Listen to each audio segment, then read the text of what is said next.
Hey, welcome to Socialism for All. This is S4A Livestream number 83 being recorded on Wednesday, February 15, 2023. You may notice that as far as the numbering goes, S4A Livestream number 82 is missing from the channel. We did that one last week, but I didn't record it. As I had mentioned, in the community posts and in a couple other places, I was getting really burned out by the live streams. Something about the live streams, anyway, was really burning me out. And I was thinking that it was just the streams themselves, and I was kind of announcing that I might be pulling back on the streams, doing every other week or something like that.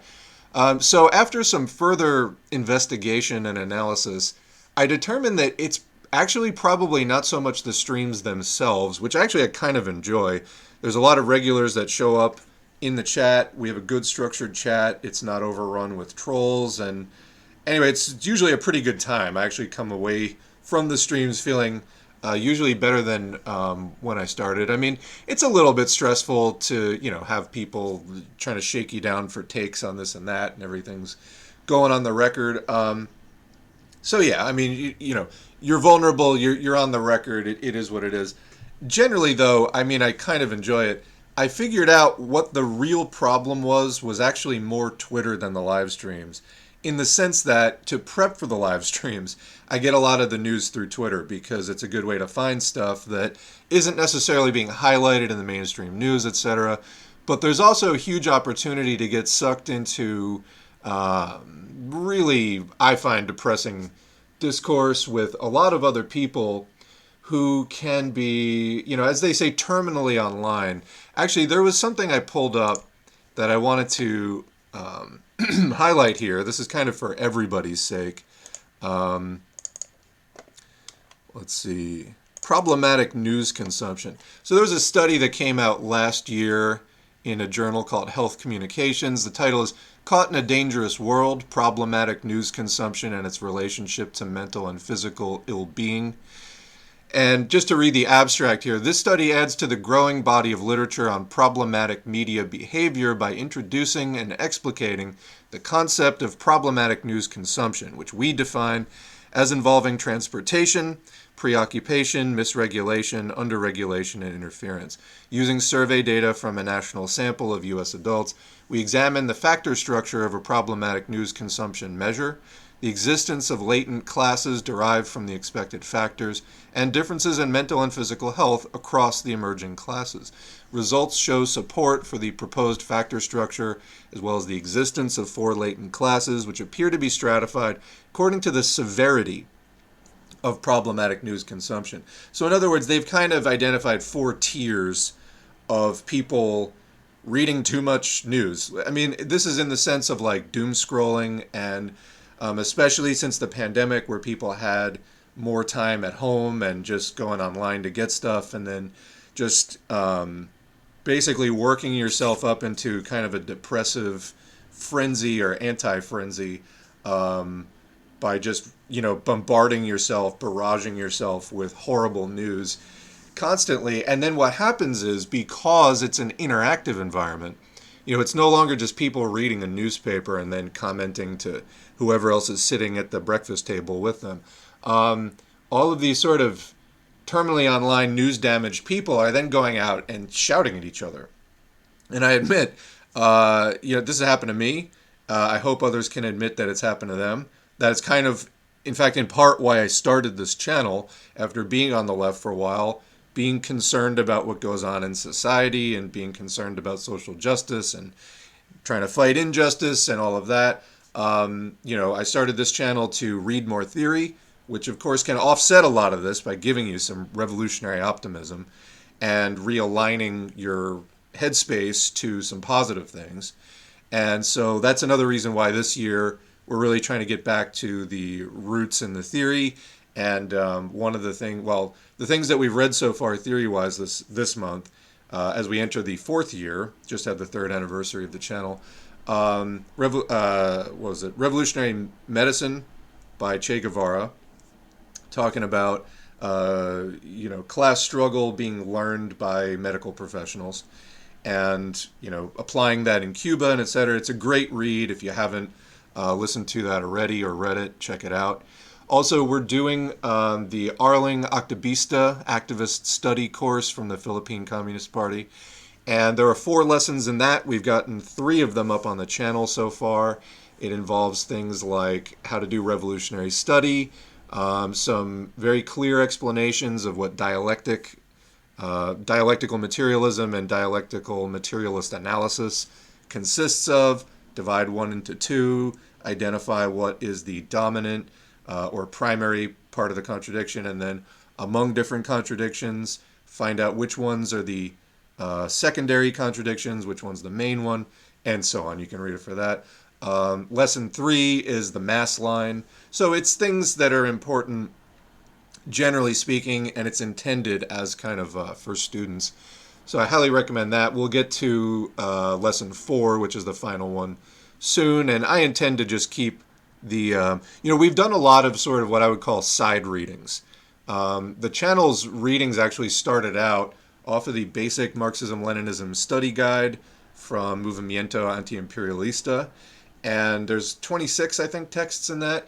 And then from there, a lot of the texts, like a main text, like The State and Revolution by Lenin, it will reference other texts by Lenin or by other writers, and then I would go and read them, and then sometimes something pops up in the online, well, I say online, but I mean that's where people communicate now. In left discourse, there would be a topic that would pop up, such as the war, such as land back, and then I would try to do topical readings focused on, well, as Marxists, what should be our orientation to this? What does the existing science of Marxism-Leninism say on this particular topic? And we would do that. This year, I'm really trying to get back to fewer side readings. Sometimes there still will be side readings, but I want to finish kind of the bangers, if you will, just a lot of main texts, doing the Foundations reading list from foreignlanguages.press, doing some other major texts that should be just kind of really clarifying, even if you just listen to one of them. Because I think that for the amount of revisionism and the amount of just wild, blatant opportunism and just bourgeois thought masquerading as Marxism today, it's easy to go out into the wild, a place like Twitter, and start just arguing with the revisionists. And that's, as I've found out, only going to get you so far, and it's really going to burn you out. So anyway, I think it was more prep for the streams that was burning me out, as I said. So anyway, coming back to the study, they found that they identified sort of 4 tiers of people getting, damaging news exposure, which was measurable as far as people's mental and physical health were starting to decline as a result of it. So anyway, continuing with that, results also show greater mental and physical ill-being among those with higher levels of problematic news consumption compared to those with lower levels, even after controlling for demographics, personality traits, and overall news use. So there are specific things. You can even have a high exposure to news, but there's a way to do it right and a way to do it wrong, is what they're saying. Okay, there's a way to injure yourself with the news. I feel like, this is just a little aside from me, Democracy Now!, they cover a lot of good stuff, but I feel like the way Amy Goodman narrates things, it's like she's driving it, like she's twisting the screw with every word. There's something about the way she covers stuff that, for me, again, a lot of important stories being discussed there, also a lot of stuff that's way too friendly to the Democratic Party, but just the way that she relates it, it's like, today, horrible things happened. I don't know, something about that in particular, it just gives me a nervous breakdown listening to it. Anyway, continuing, implications for designing effective media literacy campaigns to raise awareness of the potential for news consumption to develop into a problematic behavior, as well as the development of intervention strategies are discussed. So in other words, you don't necessarily have to cut yourself off from the world. You don't have to be like ignorance is bliss. Nothing like that. But there's a right way and a wrong way to do the news, and there's definitely a right way and a wrong way to do your interaction in interactive social media, commenting on news, and arguing or not arguing with people about it. So to me, I put my finger on it's less an issue of the live streams and more, I think that was actually more where things are coming from. So anyway, the good news is I think we'll be able to do more live streams, kind of a weekly basis. I don't know if it's going to be twice weekly as it was last year necessarily, but yeah. So anyway, hang on one sec. I gotta just reset the. Would have been nice if I had done this before we started recording. The screen will go blank for just a second, and then I gotta reset the folder that stuff is coming out of, so I don't have to do like 5 extra clicks every time I'm looking for an image. And okay, there we go. Oops, and I gotta do the. Oh, what is it? There's a thing. I did this once before. Is it in? It's in some really. Fit to screen. There we go. Control F. All right. Yes, I'm using OBS. All right. Now, with that out of the way, as an introductory note, let's get down to business on today's agenda. We're going to talk about the thing that I posted in the S4A community posts, the Libertarian and, well, they call it the Movement for a People's Party, but it's not a party. It's just a podcaster who likes Jimmy Dore a lot. Libertarian Party is actually the third largest political party in the United States, arguably somehow worse than both the Democrats and Republicans, but they are the, because it's just more unrestrained neoliberalism. Libertarians are for deregulating all existing private businesses, defunding the public sector, and then where defunding goes all the way, privatizing everything that they can. So it's defund, privatize, and deregulate. I mean, that is neoliberalism. In fact, the Libertarian Party came about around 1970, which is when the neoliberal consensus, a class project of the capitalist class, was taking shape. It didn't really assume full form, arguably, until the Reagan presidency, Reagan and Bush, in 1980. That was sort of the full unveiling of the, neatly designed full package of neoliberalism, presented as Morning in America, a new vision. And, people had their gripes about the previous social democratic era from the mid-30s to the mid-70s. And they're like, oh, new vision, yeah, future. We're going to do the next big thing. And turns out it was actually just a return to robber baron capitalism, neoliberalism, return to unregulated free market, no social safety net. And now we're 40 plus years into that, and it's a fucking hellscape. And for libertarians, the problem is, no, it's still too socialist. We got to go more right wing. So these are the people that you're going to trust about being, quote, anti-war. It's ridiculous. That's pure idealism. Capitalism has a material need for war. To say that they're, anti-war or anti-police, you're anti-police. Who's going to enforce your private property rules? So anyway, we'll come back to that. Also, for the people saying, where's your anti-war rally if you don't want to do this one? Well, we'll talk about Answer, the coalition act now to stop war and end racism.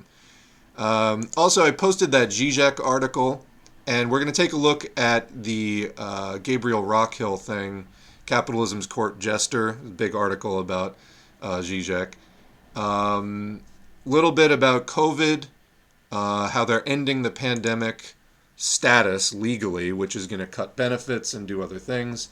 Again, defund, deregulate, privatize. And then a little thread about the bird flu, and then also about that train derailment in Ohio.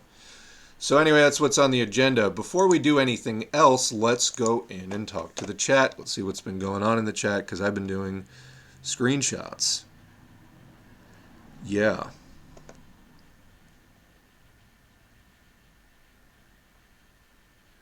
America is just done.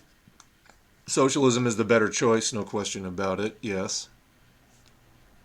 I have a couple of questions, but I'm afraid of appearing disingenuous. Well, have you, I don't know what your questions are because you didn't post them there, but have you attempted to answer the questions yourself first, etc.? You can make a good faith effort as distinct from a bad faith effort.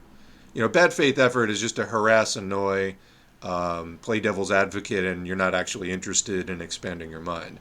You have a good faith question, then you're actually looking for the truth, and you're not committed to just being combative under the guise of asking questions. That's also, I mean, there's a subset of that called sea lioning. Goes on social media sometimes.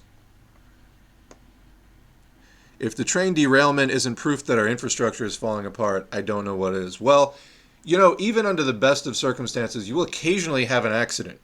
They call them accidents because that's what they are. Just sometimes it slips through and it's not on your radar, and it's sort of, it can be nobody's fault in that it's just an unforeseen situation.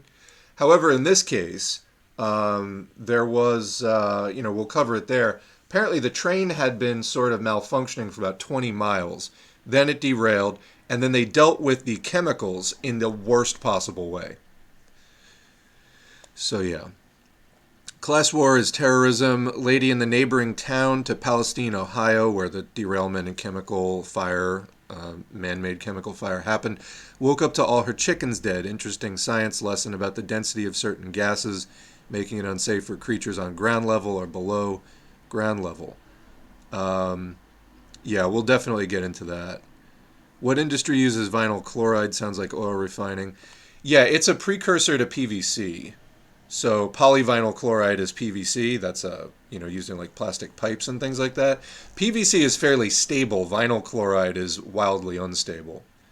So, can you talk about the earthquake in Turkey, Syria? U.S. media is covering up 20,000 deaths because U.S. sanctions and Turkey being a NATO member. I mean, I haven't seen that much about the cover-up. I've seen a lot of coverage of it, so I don't know what else to add on that. I don't have anything pulled about it. I'm unaware of a cover-up per se or a narrative about that, but it was a gigantic earthquake, and I think it was equivalent to like the largest atomic bomb that was ever tested going off. So I mean, it was really horrifically devastating. Aside from that, I don't really know what I can add to it, unfortunately. U.S. is shooting down random shit, and they said we aren't ruling out aliens just to distract from the Ohio disaster. Yeah. I've heard that the chemical spill is spreading to other states. That's terrible. Yeah, well, they blew it up, so all the chemicals went into the air. We'll see pictures of that. It went airborne. It's horrible.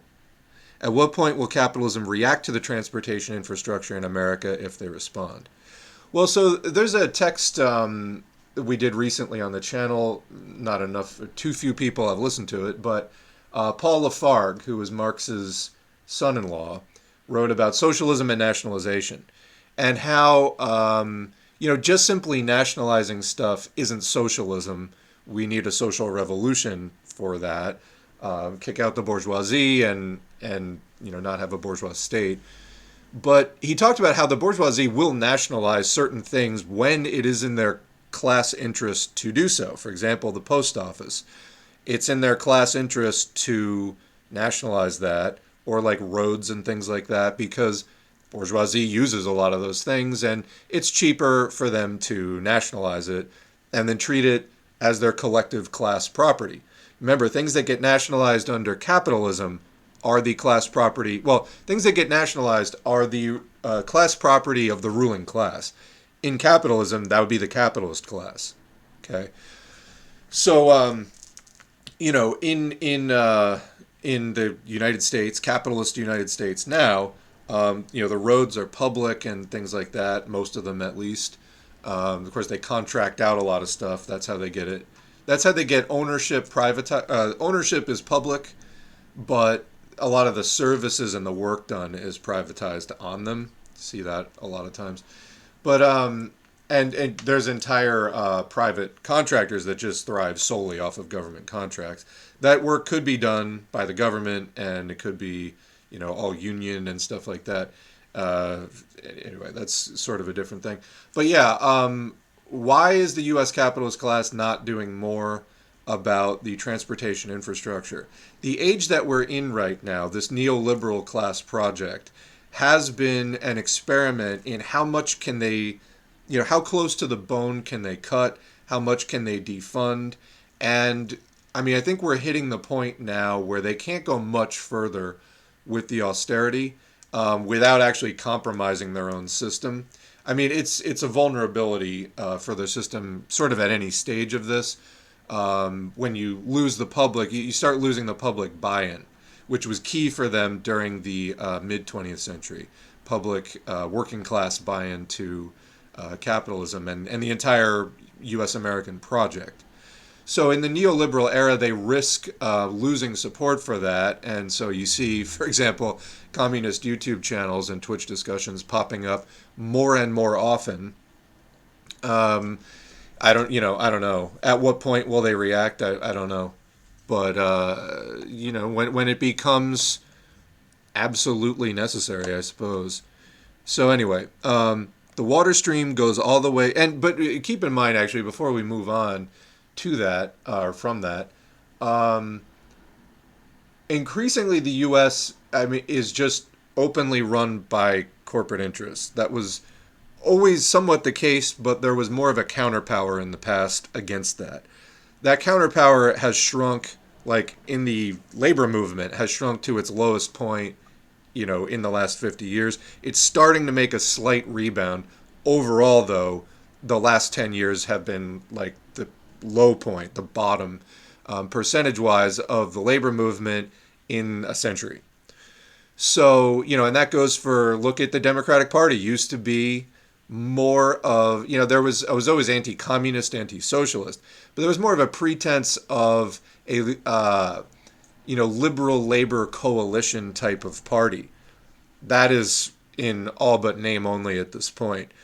So the counterpower against corporate power, capital, is at a low point. And so, it's in the interest of companies to profit as much as possible. That's actually their legal mandate for a corporation. And to externalize all the costs that they possibly can so that it's not their problem, it's somebody else's problem. So kind of the public at this point just serves as a dumping ground for what is not profitable for corporations. And there's no real end to that particular game, actually. So, I mean, in and of the logic of that itself, there does come a point where, even the children of capitalists, they can still afford the best medical care, but at some point, those conditions do impact even them. And at a certain point, even money can't protect you that much. Still, I think that they'll fight to the last man, honestly. They'll fight to the last dollar. So anyway, the water stream goes all the way down south to the Ohio River Basin, then down through New Orleans.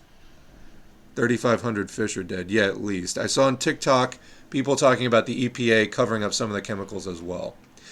I think we'll just go ahead and do the train derailment right after this. So phosgene is toxic as fuck. Phosgene from combusted vinyl chloride is a Schedule 3 chemical weapon.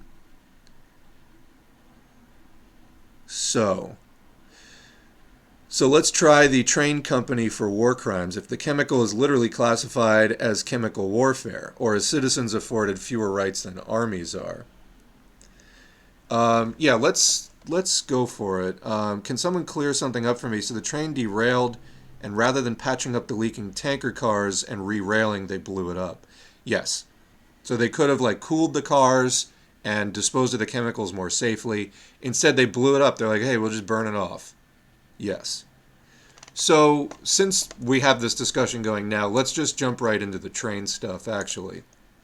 I was talking before we started recording, I was talking about this. So I have a thread, and then we have a bunch of TikTok and other videos that we'll watch, actually kind of as we go.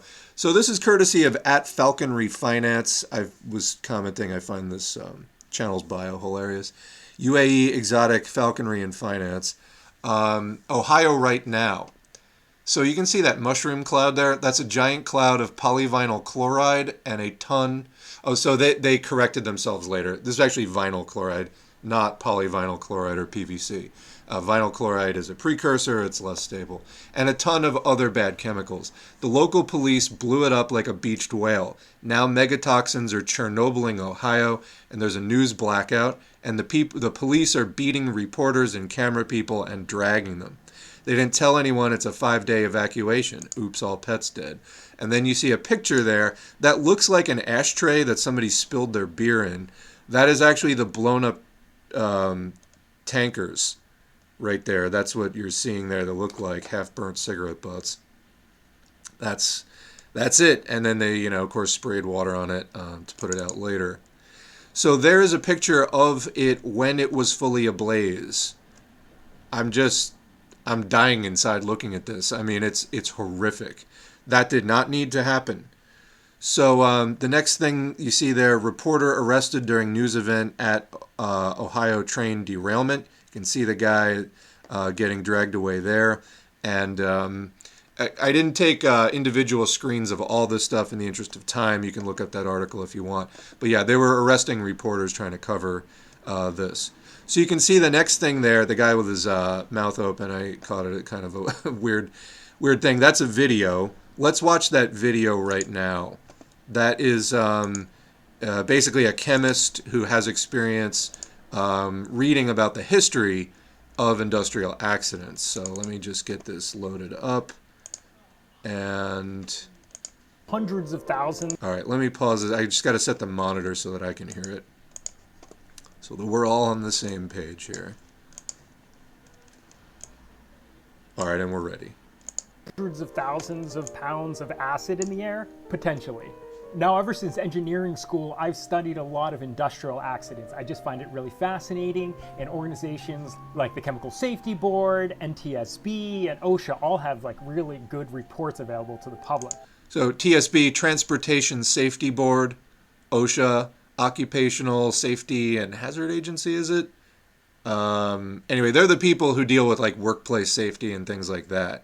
By the way, if you're dealing with unsafe conditions in your workplace involving chemicals or anything else related to occupational safety, you can actually file an anonymous report through the OSHA website, and your employer will not find out that it was you. And if all else fails as far as collective action or things like that, you can just report any safety violations directly to OSHA. It can actually work. Continuing. I think as a designer, it's really good to learn about mistakes. When looking at these kinds of industrial disasters across time, there are a couple things that are pretty universal across all of them. One, the responsible party, in this case, Norfolk Southern Railway, always plays down the reality of the situation. Politicians also just repeat the same lines, and then news outlets just repeat the same. So all we're hearing is the responsible party's word. Okay. There will be several other videos. Let's keep going with the screenshots.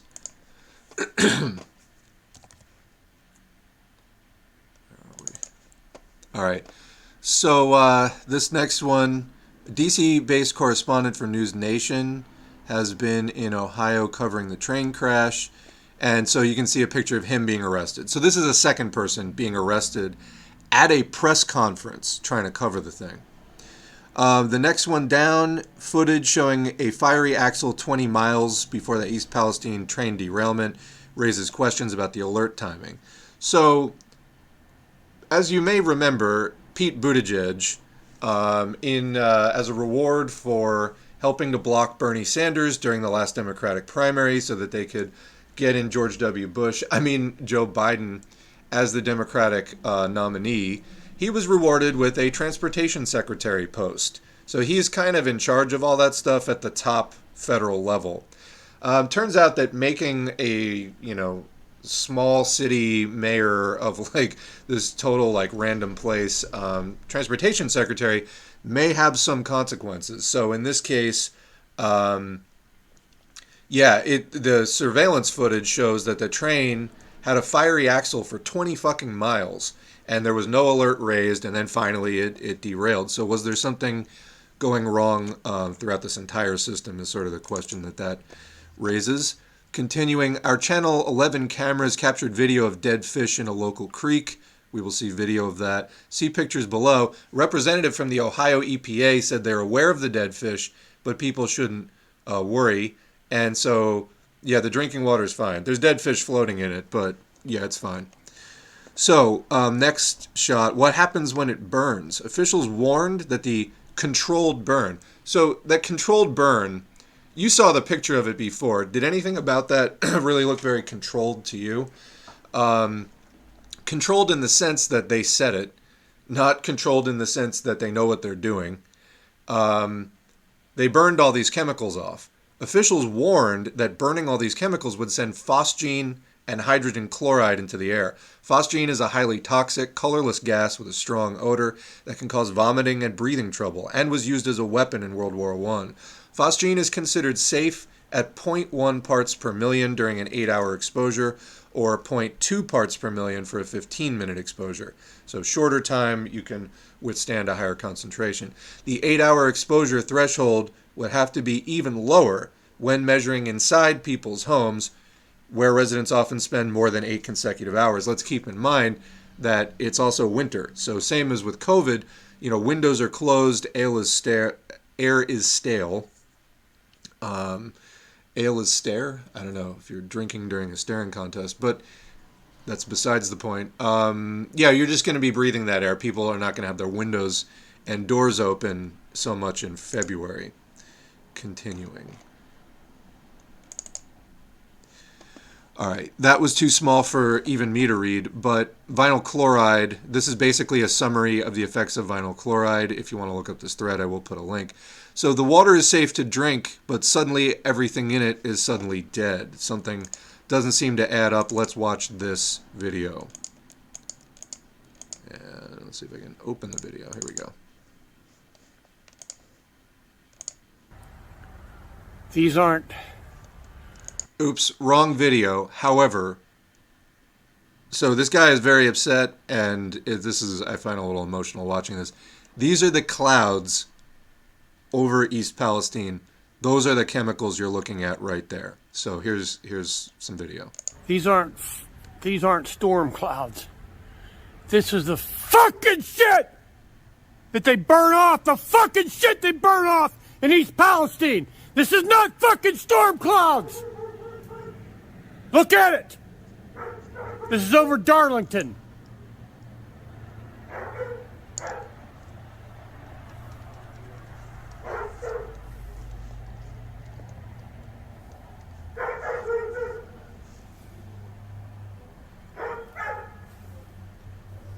This is their fucking success. That ain't no fucking storm cloud. That's the fucking shit from East Palestine.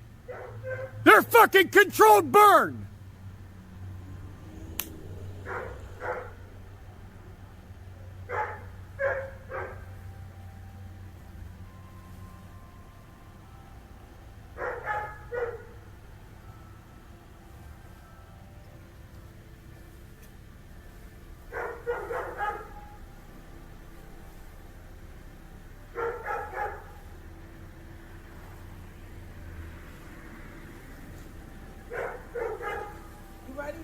I'm ready. Let's get out of here.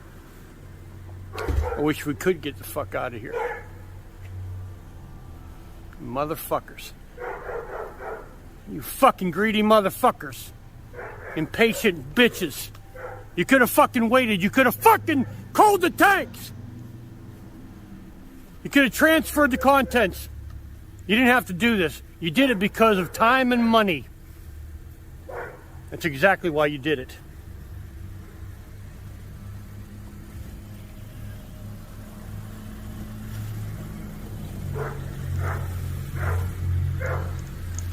All right, next video. I think this next one is the news one. That is just horrible. At the area, well and groundwater are safe. However, after this couple saw dead fish in this creek that you're looking at, they're deciding to not take any chances. There was hundreds. Russell Murphy is referring to the fish now belly up in Leslie Run. He and his wife noticed them last night, barely 48 hours after the fiery derailment 5 miles away. This is huge, huge environmental effects. That's now one of many concerns the EPA now faces. The impact of the fish, yes, there was a impact of those. However, the levels as we have seen it are protective to groundwater. We are aware there are some wells along that for residential wells. Environmental clean. So I'm just going to pause it. The EPA exists to serve corporations at this point. That's primarily what they're doing. So we've seen, we've covered COVID extensively and the role of the CDC, or the CD, Centers for Disease as we now call them, in covering up and downplaying the severity and risk of COVID. It's gotten laughable, their public announcements on Twitter, where they'll tell you to cough into your sleeve. They won't mention masks, but they're like, cough into your sleeve. And people in the comments will just be screaming at them, are you allergic to saying masks? What is the deal? At all costs, they want to protect the existing order of things. And so the EPA here, we can expect to just be doing corporate damage control. I really wouldn't trust what they're saying at face value. So there may be some truth to some of it, but look at what's going on. It has been going on in like Flint as far as the lead, also Newark, New Jersey, lead in the water, probably many other places too. Those are the ones that I'm familiar with. They don't tell you the truth because their interest is in serving the existing order of things. And that means people get poisoned so that corporations don't have to go out of business or pay money, etc. Continuing. Cleanup crews were at and actually in that water today. So are these booms, which are used to catch and stop anything that shouldn't be flowing here, or into water wells, which Murphy uses for just about everything. All right, so let's continue with the thread here. The next town over, the release instantly killed everyone's chickens. This stuff is catnip for human cancer. Quote, my video camera footage shows my chickens were perfectly fine before they started this burn. And as soon as they started this burn, my chickens slowed down and then they died. This is North Lima woman finds chickens dead Tuesday, questions chemical release from train. Moving on to the next screen. There's another one there. This is from WKBN, and just more information there. It's actually too small for me to read on the screen. Next one. This is the load-bearing. Just amazing. NPR story. Residents can return home after crews burned chemicals in derailed tanker cars. So the load-bearing can of personal choice.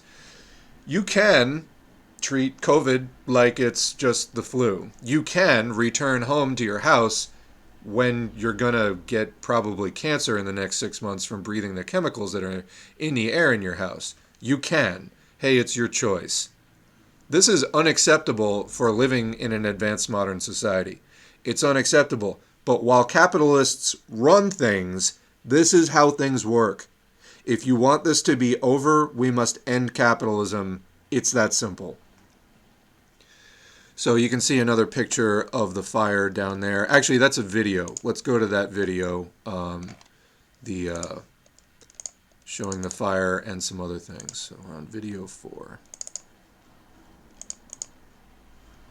As more effects from the East Palestine train derailment come to light, one of the concerns of local residents has been water contamination after dead fish were found in nearby streams. So Leslie Run comes out of East Palestine, and that goes into Bull Creek, which then goes in the North Fork.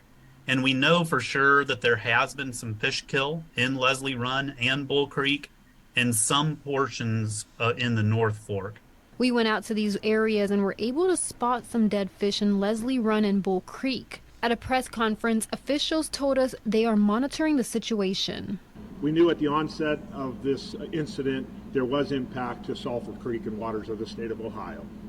Since that point in time, we have been able to successfully control that runoff and contain the water and either treat it in place along with a robust sampling program for the water quality. Leslie Run, Bull Creek, and North Fork are all part of Little Beaver Creek. Smith says Little Beaver Creek was designated as a state wild and scenic river in 1974. The Division of Wildlife and its partners have worked for years on... All right, so you're going to take that guy at his word? I wouldn't. If you're in that area, you need to form citizens oversight commissions now. You need to force your way in. You need to get arrested if that's what it takes with people who are prepared and supported to do that. You need to do whatever it takes to actually get the truth of what's going on, because you're talking about the health and safety of millions of people we don't even know.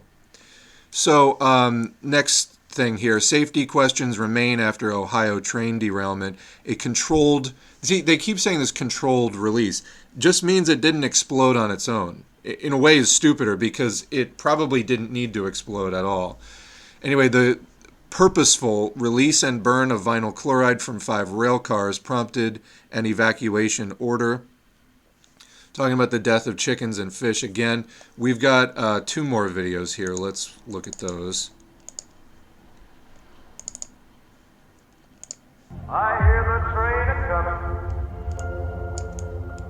It's rolling around the bend. And I ain't seen the sunshine. I don't know when. All right, and another one.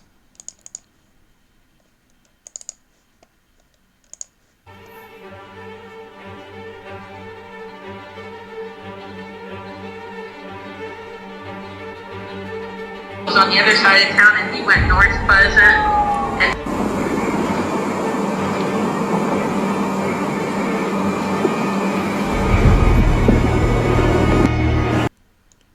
all right, and of course the Walking Dead theme song in the background. Continuing with the thread, we got a few more screens here. They're stopping and detaining the media, continued. So let me just go in and get a bigger copy of that so I can actually read it out for you. Terrain. Which one are we on here? Come on. There it is. Okay, my apologies, this is long. I had an unsettling experience today and wanted to get some takes from journalists. My family lives near the East Palestine train derailment in Ohio. I used to work as an environmental scientist, and while I'm not a journalist, I'm very interested in documenting this event. I have a pretty nice mirrorless camera and wanted to photograph a large fish kill downstream from the derailment site, as well as getting some water samples for VOC analysis. That would be the volatile chemicals, volatile and organic chemicals, right? By complete coincidence, I happened to pull up to the site at the same time as a vehicle marked as an environmental consulting group that I quickly recognized. It's a pretty large firm, and I actually used to work on projects with them. I didn't really pay any mind to their vehicle. Since I recognized them as consultants, I assumed that they'd get out and start sampling the stream. Again, it was full of dead fish. And since I was in a public space outside the evacuation zone, I assumed I had nothing to worry about. When I stepped out of my car with my camera, someone who I'm assuming was the manager of the group blocked my path and asked if I was media. I told them no. I simply lived nearby and wanted to photograph the fish kill. They informed me that if I was media there to film them... Try that again. They informed me that if I was media there to film them while they sampled, I would be arrested by the National Guard, who were posted up the road closer to town, and they had already been put on standby once they saw the camera. They told me that they were an independent third party hired by Norfolk Southern. So this is how they're dealing with it. You want to take a picture of the industrial accident? You're going to be arrested by the National Guard. Not even the cops, the National Guard. Guys in a public space, or whoever this is. The situation felt extremely uneasy, and it took some convincing to get them to believe I was not media. Eventually, I found common ground with them by explaining that I understood what they were doing, worked in a similar job before, and had no intent to film them. When they were convinced I was not a journalist, they eventually took a more friendly tone and asked me to wait until they left to photograph, which I did. Why are they so paranoid about being filmed there? Are they involved in something that they shouldn't be? Before they left, the same manager encouraged me to call Norfolk Southern's contracted toxicologist for information on water testing and gave me their number. They were pretty adamant on me having it and encouraged me not to, quote, get caught up in fear-mongering. But at this point, with the trust so low, why would we trust these companies? We need independent evaluation. They left and I got my shots. I was honestly so focused on diffusing the situation and saying what I needed to get them to quit alluding to arrest that I didn't really process the reality of what they told me until a bit after. So if you made it this far, isn't detaining media from filming something like this extremely illegal? If I was media, wouldn't I have had the right to be there? Are there special circumstances where this is permissible? Should I be reporting this somewhere? I want to believe that they were there to independently and thoroughly analyze this obviously polluted water. They expressed sympathy for the community, which is easy to do, and said that they understood my concern. Again, talk is cheap. However, the whole thing really unsettled me. I had a relative with me during all of this. They mostly kept quiet and hung back, but no recordings of our exchange. Thanks in advance. So many reports coming out of extremely hostile behavior towards the media about this. And then here's body cam footage released by Ohio State Patrol of the arrest of the News Nation reporter during a press conference in East Palestine, Ohio. So let's see if we have that video here. We're on video 7. Nope. So that's a lot. All right, I guess I didn't grab that one. But continuing, CNN body cam footage from Wednesday's arrest of a News Nation correspondent shows the Ohio National Guard's Adjutant General pushing the reporter during an argument at a press conference that state authorities held about a train derailment. That's a press conference. You got the National Guard assaulting reporters at it. This is how they're going to handle things as things get worse. I need you to understand that now. If you don't get organized properly, not along liberal lines, but get organized as communists, this is what needs to happen. I've for a long time been saying the left needs to stop. There's been two kind of modes. People try to reform the Democratic Party, then they drop out and do nothing.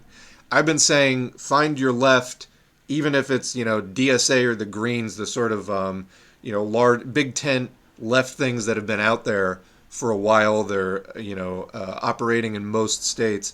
I believe that through participating in those, people will see the weaknesses of, whatever liberalism is in them, and through that participation, come to the understanding and have the consciousness that additional militancy is needed. Well, please, as soon as you're ready, step it up. Now, the other problem is, where are the Marxist groups that are really good to get organized in? This is another problem. And again, this is why you need to know your local left to see who's actually functional and who isn't. But continuing. So this next screen, they buried the chemicals and they burned them. The land in that town and surrounding it is now worthless, and every creature that tries to live there will get cancer, will be sick. It's horrifying what they've done. It's absolutely the worst disaster for generations. Not a story. So let's go to this next video. So that's a lot to take in there, but we have to move on, because I think this is the most important thing you need to hear. Areas of containment soil and free liquids were observed and potentially covered and or filled during reconstruction of the rail line, including portions of the trench/burn pit that was used for the open burn of the vinyl chloride. I think you have to ask a few questions. Number one, why are you learning this from me? Why have they not released water tests since the 4th? But they've released several days of air tests. On the 5th, the EPA said that they were expecting water tests on the 7th or 8th. How much of these chemicals spilled? How much burned? Why was the track rebuilt over buried contaminants? So that's what we've got. Continuing, dioxins are forever chemicals, and a small amount concentrates in higher order animals like people. So this is something that is important to understand when you're talking about environmental toxins. You need to know the food chain. I mean, yeah, it's a food web. It's not like a strict hierarchy. But the fact is, some animals tend to eat, plants and sort of things. I mean, plants, there are some parasitic plants and different things. Most plants are photosynthetic. They get their energy from the sun, and they get their nutrients from the soil and other decomposed plants. They're not predators. So tends to be viewed as sort of the baseline of the food chain. Other things eat plants, other organisms eat the animals that eat the plants, and then still other organisms eat organisms that eat the organisms that eat the plants. Every time you go a step up that way, the chemicals can get concentrated like by a factor of 10. So if you're eating something, 4 steps up on the food chain, you're talking about multiple steps, repeated levels of concentration of, whether it's heavy metals or different things. Different things behave a little bit differently.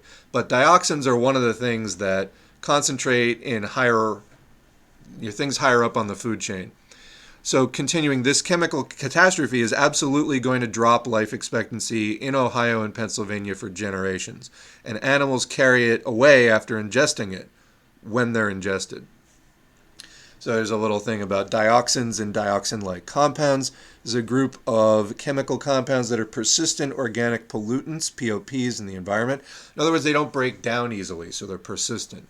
They are mostly byproducts of burning or various industrial processes, or in the case of dioxin-like PCBs and PBBs, unwanted minor components of intentionally produced mixtures. Some of them are highly toxic, but the toxicity among them varies 30,000-fold. So there is a variety, but the dangerous ones are very dangerous. So these things are not really going to go away. They're going to get caught up in the food system and then get passed on to humans, who obviously, we eat everything. We eat plants, we eat animals, we eat plants, we eat herbivorous animals that only eat plants, and we eat carnivorous animals. So anyway, it concentrates. Dioxins are not good stuff. Continuing on to the next and final. The reverberations of this will be incalculable for the people in 3 different states that will have to live with the consequences of chronic exposure to these chemicals. An entire region of the country will become one gargantuan cancer cluster. Cluster. Cancer clusters, by the way, is in environmental health a region. Actually, there's a map. Let me see if I can find the map. This is sort of an interesting resource. Cancer cluster map. I forget the name of it. There is a place you can go. Oh, Interactive Maps, National Cancer Institute. Let me see if this is it. I'll put the choose area. United States. Number of intervals 5. Area type by state. Oh, I have to, there's a lot of boxes here. I'm just choosing the most, all right, make the damn map. Yeah, so you can basically, there's probably a better site than this, but you can, I'll put a link in the description. You can get cancer cluster maps of like where is the cancer rate highest, and you'll find that there are just certain areas that have clusters of cases of cancer, and there's probably going to be a huge explosion in it. Now, we've already looked, due to the COVID pandemic, at the drop in life expectancy. Life expectancy in the United States, after climbing for a while, has been dropping for a number of years. It is currently, as of the last measurement, back to 1996 levels for the overall population. But when you zoom into particular demographics, for example, American Indians, it didn't drop 2 years, it dropped like 7 years. So within different demographics, it's going to be different. Why? Because we have a society which is primarily stratified by class, but also stratified by race and ethnicity and other factors. So there's actually another site you can go to as far as we're talking about life expectancy. Let me see if I can get a site for you. Life expectancy by zip code. So this is falls under the heading of what's called social determinants of health. And there is, here we go, new interactive data tool, life expectancy by zip code. You can find, even within the same county, different zip codes have different life expectancies. And that can be because it's the poor side of town, which often overlaps with, like, it's the black neighborhoods or whatever, racial ghettos and things like that. But the fact is, we do not have one even life expectancy. We're not all in this together exactly. Different factors can offset some of the things, like having better health care and things like that. Anyway, that's a kind of a whole other... there's a lot you can go into with that. But let's watch, I think, the last video on this topic. Again, this is just a few things that I grabbed about the train derailment. This is just the beginning. I'm Stan Boney. It's now been 10 days since Norfolk Southern train derailed in East Palestine, and tonight we know more about the chemicals that were on the train. First News digital reporter Jen Rodriguez has been in the village today taking a closer look at what else was on that train. She has those details and much more in our top story tonight at 6. We now know 3 more chemicals that were on board the Norfolk Southern train that derailed here in East Palestine just over a week ago. And we're being told that some of those chemicals are dangerous. We basically nuked a town with chemicals so we could get a railroad open. The U.S. Environmental Protection Agency sent a letter to Norfolk Southern stating that ethylene glycol monobutyl ether, ethylexyl-acrylate, and isobutylene were also in the rail cars that were derailed, breached, or on fire. Caggiano says ethylexyl-acrylate is especially worrisome. He says it's a carcinogen, and contact with it can cause burning and irritation in the skin and eyes. Breathing it in can irritate the nose, throat, and cause coughing and shortness of breath. Isobutylene is also known to cause dizziness and drowsiness when inhaled. I was kind of surprised that when they quickly told the people they can go back home, but then said if they feel like they want their homes tested, they can have them tested. I would have far rather they did all the testing. Caggiano says it's possible some of these chemicals could still be present in homes and on objects until you clean them thoroughly. There's a lot of what ifs, and we're going to be looking at this thing 5, 10, 15, 20 years down the line and wondering, gee, cancer clusters could pop up, well water could go bad. Caggiano recommends anyone who's in the East Palestine area get a health checkup. He says get a record now of where your health stands so that moving forward you'll have documentation of any possibly related effects to the train derailment. In East Palestine, Jennifer Rodriguez, WKBN 27 First.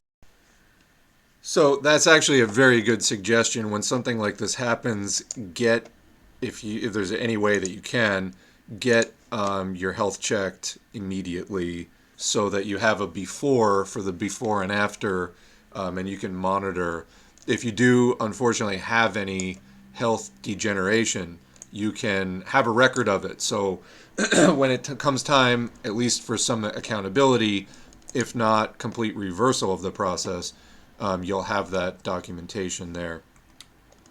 Anyway, that's what I've got on the train derailment. Let's go back into the chat. And as usual, I'm behind on the chat because, we just spent, 20 minutes talking about that. Let me jump down to what people are saying there, and then we'll go back up to the earlier side of the chat.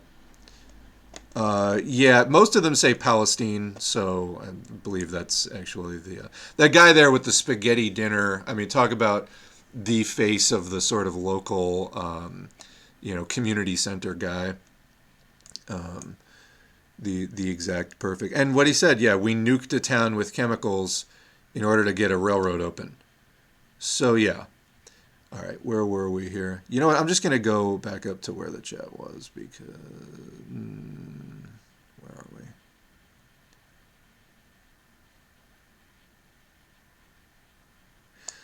Okay, 41,730 is the average household income of the town of Palestine.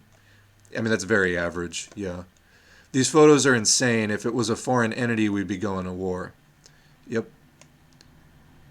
No effort to safely transfer the chemicals, just blow it up. Pretty wild.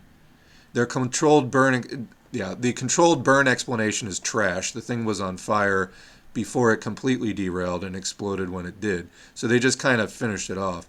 When is it even a good idea to blow something up to clear it? If you blow up a beached whale, you have whale chunks large enough to crush cars falling down from the sky. I read something earlier today. Yeah, but they did make it worse. I read something earlier today about that reporter in that pic, how he was being hit with a trumped up charge of criminal trespassing. It's a fucking press conference.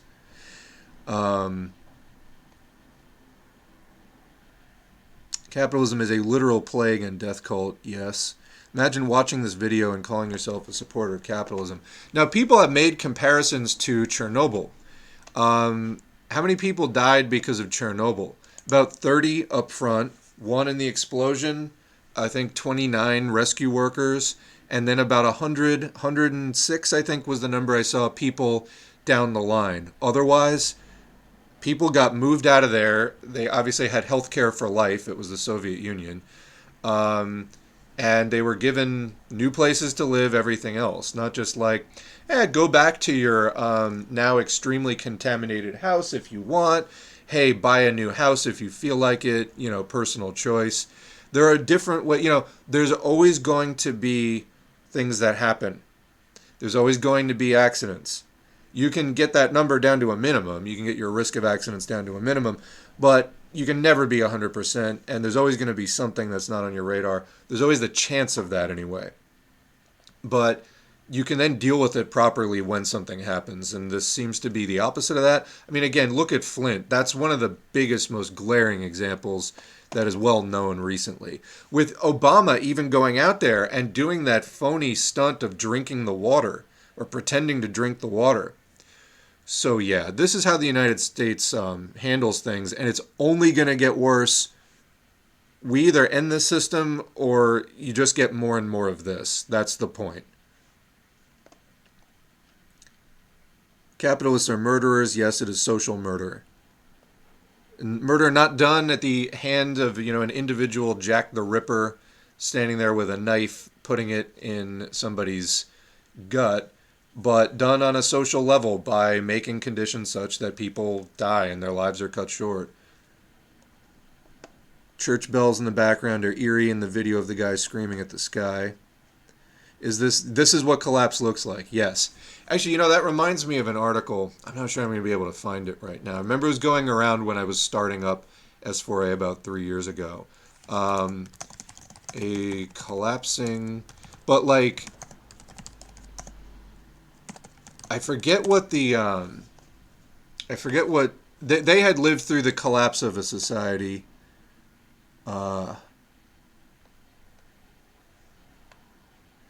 There's a thing that became a meme. That's not what I'm talking about, though. Oh, I don't think I'm going to be able to... Oh, here it is. Wow, actually found it. It's been a while since I've looked at this. So this is September 26, 2020. I lived through collapse. America is already there. Living in Sri Lanka during the end of the Civil War, I saw how life goes on, surrounded by death.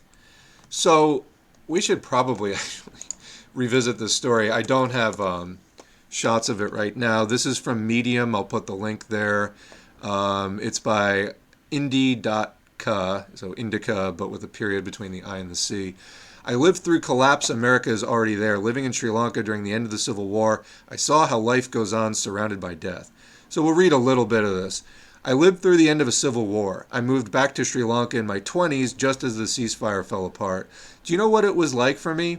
Quite normal. I went to work, I went out, I dated. This is what Americans don't understand. They're waiting to get personally punched in the face while ash falls from the sky. That's not how it happens. This is how it happens. Precisely what you're feeling now. The numbing litany of bad news. The ever-rising outages. People suffering, dying, and protesting all around you while you think about dinner. If you're trying to carry on while people around you die, your society is not collapsing, it's already fallen down. I was looking through some old photos for this article, and the mix is shocking to me now, almost offensive. There's a burnt body in front of my office. Then I'm playing Scrabble with friends. There's bomb smoke rising in front of the mall. Then I'm at a concert. There's a long line for gas. Then I'm at a nightclub. This is all within 2 weeks.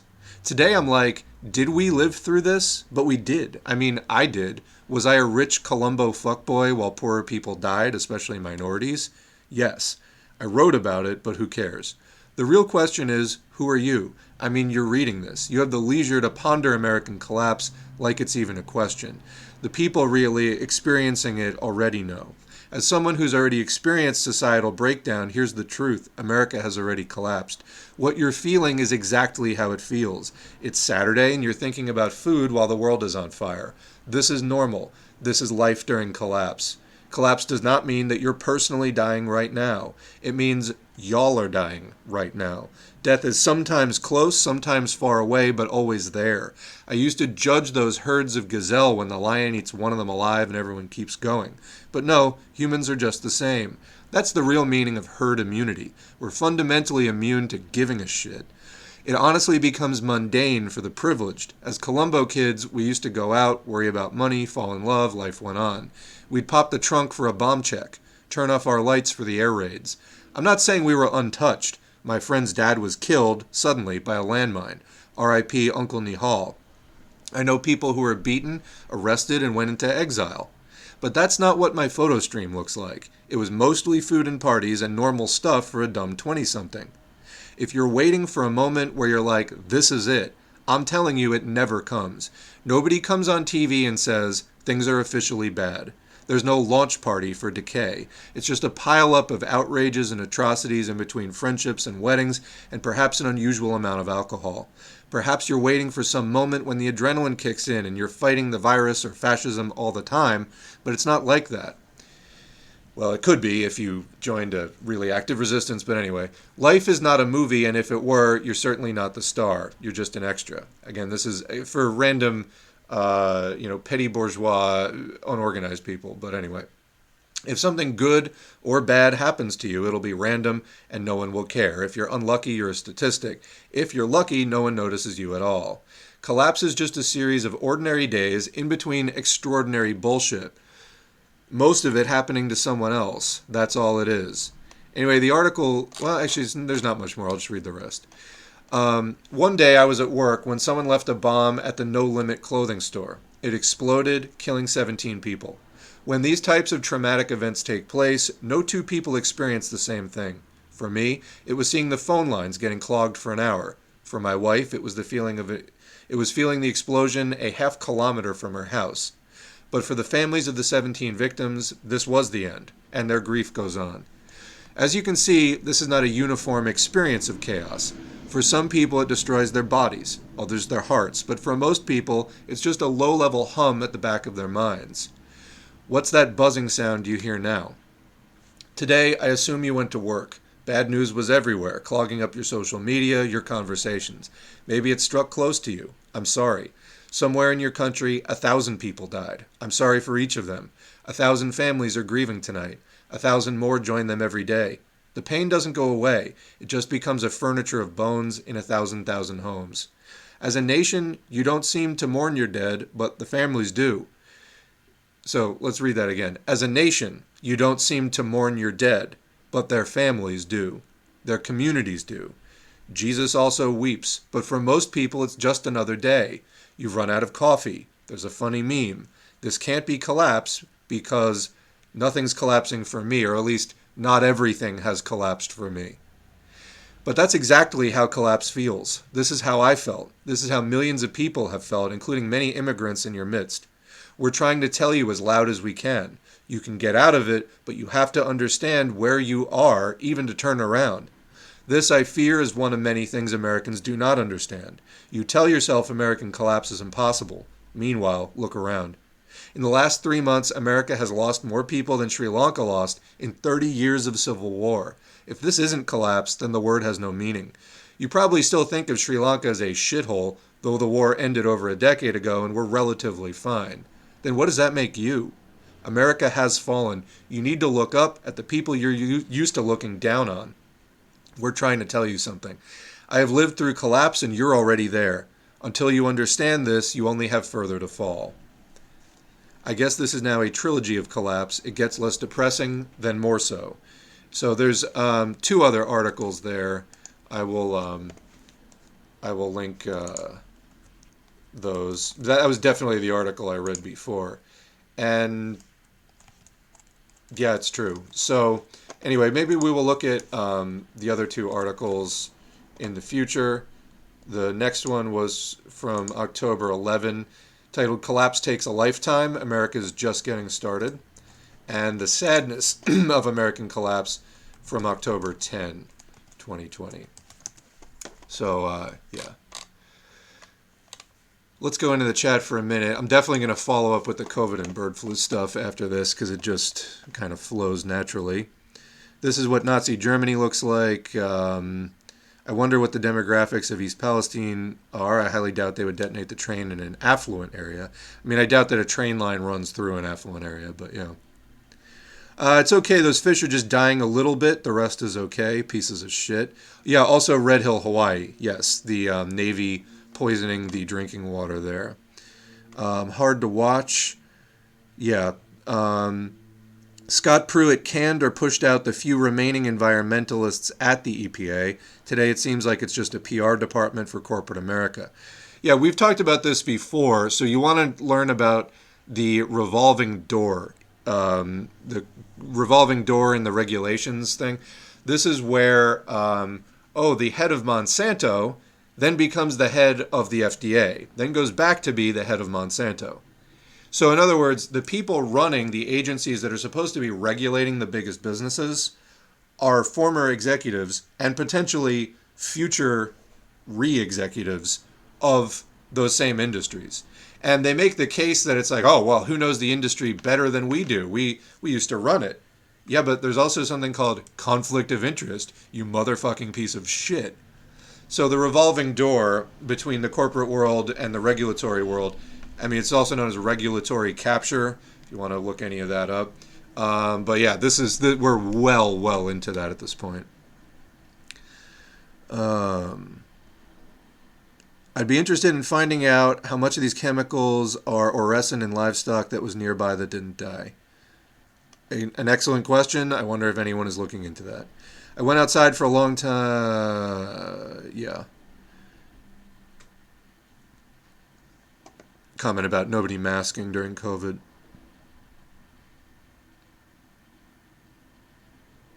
Oh, imagine being afraid of the spy balloon or whatever it is. Yeah, I mean, there's definitely, it's sad that so many people fall for this, but I'm hoping more people stop falling for all the distractions and look at the horror show right in front of you. The problem is, we have the human mind, human psychology has a tendency to avoid pain by denial, distraction, rationalization. There's all, intellectualization. There's all kinds of different defense mechanisms that people use to avoid unpleasant things, addiction, mood modification. Living in reality, it's not the most popular thing. However, to be a social scientist, it is required. How do the chemicals penetrate the water's surface if they are gases?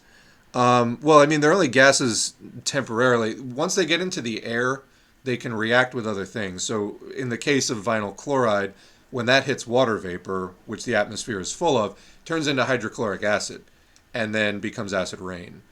So different routes, every chemical. So volatility is the measure of how easily a chemical becomes a gas or becomes airborne.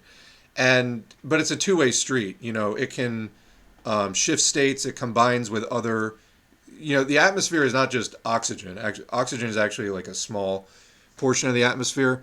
Nitrogen is the majority of the stuff that we breathe, but there's plenty of other things. Like I said, water vapor, methane, carbon dioxide, different things are found at different altitudes. There was also direct runoff from this crash. So, there's different routes for different things. Somebody posted a link to a nitric acid spill. This was today in Tucson, Arizona. Jesus. Gases mix with water regularly. Fish gills filter oxygen from water. I'd be surprised if the ACLU didn't file a suit over the suppression of the media with the threat of the National Guard arresting them. Yep. So this story from the Washington Post is from today by Adela Solomon. Nitric acid spill on Arizona freeway prompts evacuation order. It's the same thing all over again. A truck that spilled nitric acid when it crashed forced Arizona authorities to evacuate people in the area and close off a busy freeway. The second chemical scare in the United States, the second major industrial accident in the United States this month after a train carrying hazardous cargo derailed in Ohio. The commercial truck rolled over Tuesday around 2:45 p.m. local time on Interstate 10 near Tucson, the Arizona Department of Public Safety said in a statement. The accident killed the driver, who has not been publicly identified by authorities. The agency later identified the hazardous material as nitric acid. The colorless liquid, which burns with yellow or red fumes, is often used in the manufacturing of fertilizers, dyes, and explosives. It is highly corrosive. Quote, exposure to nitric acid can cause irritation to the eyes, skin, and mucous membranes. It can also cause delayed pulmonary edema. Edema is swelling, retention of fluids. Pulmonary means lungs, so it can make your lungs swell with fluid. Pneumonitis, bronchitis, those are irritations of different parts of your lungs, and dental erosion. So it's so, the vapors are so acidic, it can erode your teeth. According to the Centers for Disease Control and Prevention, or the Centers for Disease, a shelter-in-place order was briefly instituted for those within 1 mile of the incident, but it was lifted late Tuesday. A separate evacuation order will remain until 6 a.m. Wednesday, authorities said. A hazardous materials response unit, along with the Tucson Fire and Police Departments, were working to mitigate the incident, they said. Will continue to avoid the area. I-10 will remain closed for an extended period of time, the Tucson Fire Department tweeted. The cause of the accident was not known. Weather reports had cited strong winds and dense blowing dust along the highway, warned it could cause rapidly reduced visibility. And then they cite the Ohio one. So I-10 is closed in both directions between Reeder Road and Kolb Road in Tucson due to a hazmat spill. Good catch there. That's the first I'm hearing of it. So there's going to be a lot of lawsuits. Yeah, I mean, for those who can afford it. Obviously, there's probably going to be class action lawsuits which join many people so that they can afford it. Dude, talk about a cover-up. A private company threatened to sic the National Guard if they were documented taking samples. What the fuck? It sounds almost like the private company was there just to ward off media. I mean, they weren't even taking samples at the time. That sounded more to me like that private company was deputized to scare the shit out of people. None of them will ever face any consequences, may be forced to pay a small fraction of 1 week's profit. So yeah, that is the current system. If we want to see something else, we literally have to end the system. At this point, there just isn't a trace of counterpower infrastructure. We need to end the system. It's pretty obvious that the capitalist class needs to keep the chatter to a minimum about this major issue to not stir up too much well-deserved public backlash. Using soldiers to keep media out. This is something out of The Crazies, yes, or the first chapter of The Stand or something like that, as far as, pop fiction references. USA needs regime change, arresting journalists. Imagine the headlines we would see if this happened in China or Cuba. Do you know if these gases can travel upstream as well as downstream? I think that would be less likely. That would happen more through precipitation. So it would have to get in the air where the wind currents are going in different directions, most likely. So, armed leftist militias need to be formed. Well, yeah. We'll leave that comment here on Twitch. Yeah, the average person ready for stuff like that. This is why I've been telling people, like, join your left for a while, because by the time you actually start getting it, it's going to take some time. The average, American is not convinced of the need to really do anything at this point. And they're just going in circles. So this is why we need to build the left such as it is, then progressively build it in a more militant direction. And we need to do that as rapidly as possible, but you have to start with the left you actually have and go from there. Obviously, not everyone is going to make more of a leftward shift, but some will, and that's the most likely place to start. In my opinion, I'm open to hearing something else. I haven't heard anything else convincing in the 20 years I've been thinking about this, so. Just look at some of the old coverage from the Chernobyl incident about how these hypocritical, worthless fucks would conduct themselves. I mean, around the same time as Chernobyl, there was 3 Mile Island, so, yeah. It's not like these things are exclusive by any means to socialist countries. The evidence is right here in front of us. But yeah, they'll never stop being hypocritical about it, never. In such occasions, the only way to learn the truth of the incident is to contradict the interests of another capitalist. Cover-up is massive, yeah. Too many capitalists have something at stake, they'll piggyback off of this, and they're like, well, I'm not going to expose this cover-up unless there's something directly in it for me, because that could be me tomorrow, and I might need this company, you know, I might need to ride the momentum of this cover-up. I want the public to be as non-questioning as possible, because that could be me having that industrial accident, you know, etc. That's how they think. Is this worse than Chernobyl? Well, it's different in that it's not radioactive, as far as we know. But I mean, the actual health impacts, in a way, could be worse. Hotspots look like super dense areas from industrial and cities, but huge areas in rural areas with a dull color. You're talking about the cancer clusters. If you look like by zip code or by on the map, cancer clusters. There's huge areas in rural areas caused by agricultural spraying and pollution from farms. But yeah.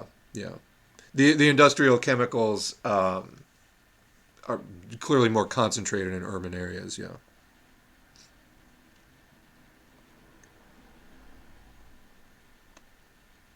Marinus van der Lubbe, I don't think set the Reichstag on fire. I think it was actually the official position of the Comintern, or at least what's it? The guy's name, Dimitrov, said as much, that that was a false flag, the Reichstag. Yeah, so.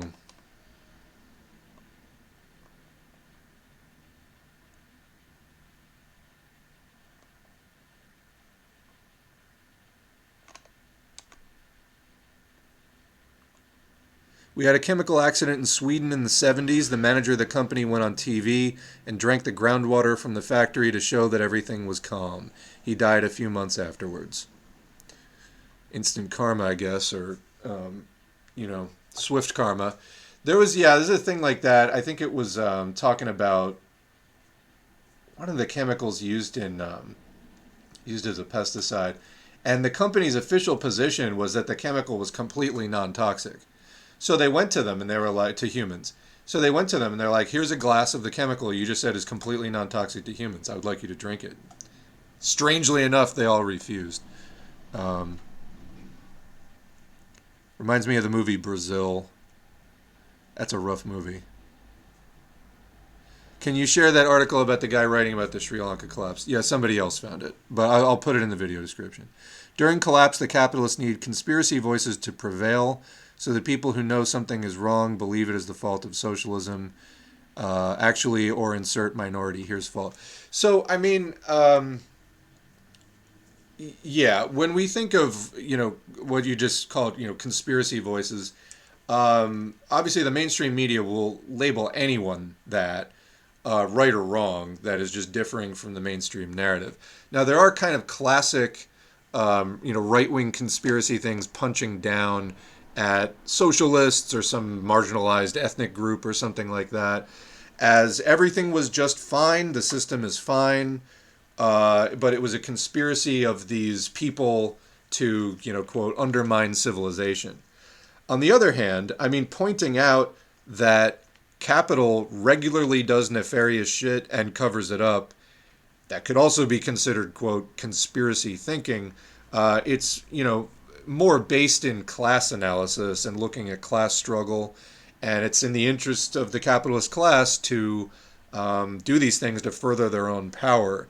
So, I hesitate to use that that brush. There is a sort of left-wing versus right-wing. It's not the same component there, but yeah. But yeah, they need the insane stuff to prevail. I think that's more the thing. They need like really wild, lunatic fringe stuff to prevail so that the truth doesn't come out.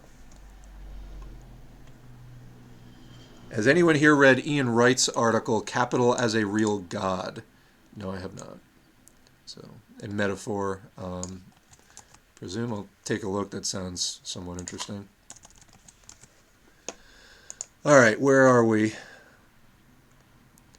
I'm sure the nitric acid thing was a car accident, but every car accident leads back to profits for car manufacturers. Also, in the trucking industry, the state of a lot of the drivers, because they're given these insane delivery schedules, are on all kinds of uppers to get, and they're like totally sleep deprived a lot of the time. I remember I was working somewhere and a delivery pulled up, and the trucker was out of his fucking mind and said he hadn't slept in 4 days to like make the delivery on time. So yeah, there's a lot of people driving on the roads in like not the greatest conditions. It is interesting. My grandfather was a union steward. My father told me when my father answered the phone, people would say, "One day your father is not going to make it home." They have been fighting against people organizing for a long time. Yes.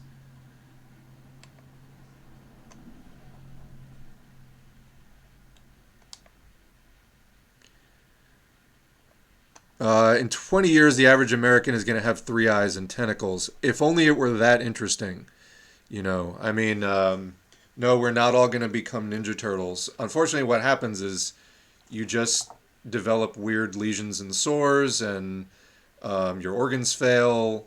There's birth defects of people being born who otherwise would have been, typically abled, being born with, no fingers or like whatever. That's, if only it were, some evolutionary enhancer. Unfortunately, quite the opposite.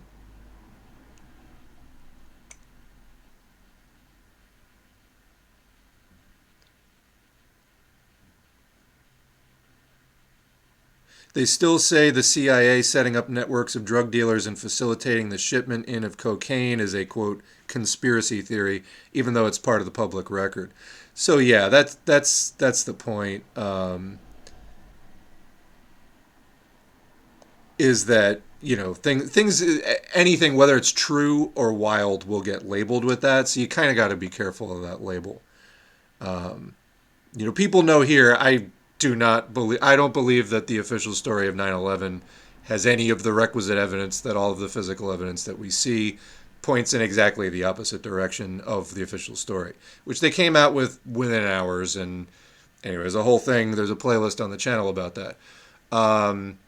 But it's not because, as the conservatives say, like it's the communist world agenda or something like that. No, it's imperialism. Like they needed to remilitarize America, and they needed a major war as an excuse to make and sell all the weapons and to get more oil and to do all the territorial expansion and world domination shit that they needed to do. If you read a policy paper by the Project for the New American Century, which was a lot of George W. Bush cabinet people and people in that school of thought, they published it like a year before Bush took power, or 2 years, and it's called Rebuilding America's Defenses. And they talk about how this whole process of militarizing space and everything else, the American public is not going to want to go along with that, absent a catastrophic and catalyzing event like a new Pearl Harbor, which of course George Bush referred to 9/11 as the new Pearl Harbor, and that's exactly what happened. They used 9/11 to completely change the entire tenor of what was going on in America. It was unprecedented at the time, and etc. So is there wild stuff that is said that is not true about that? Yeah, absolutely. But there's also the official story is not true either, and there's something more true than the official story, which still gets labeled a conspiracy theory, even though it doesn't involve like little green men or anything like that. So, yeah, you do have to be careful.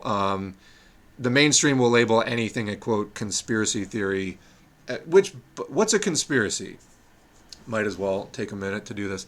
What's a conspiracy? Someone in the chat, tell me what a conspiracy is.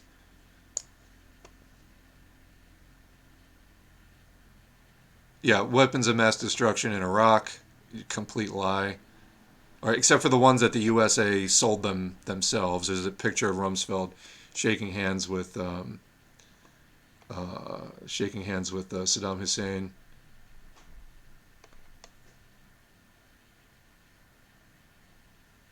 Yeah, conspiracy. Exactly right, true delusion. When people work together in secret, and it usually has the connotation of to do something nefarious.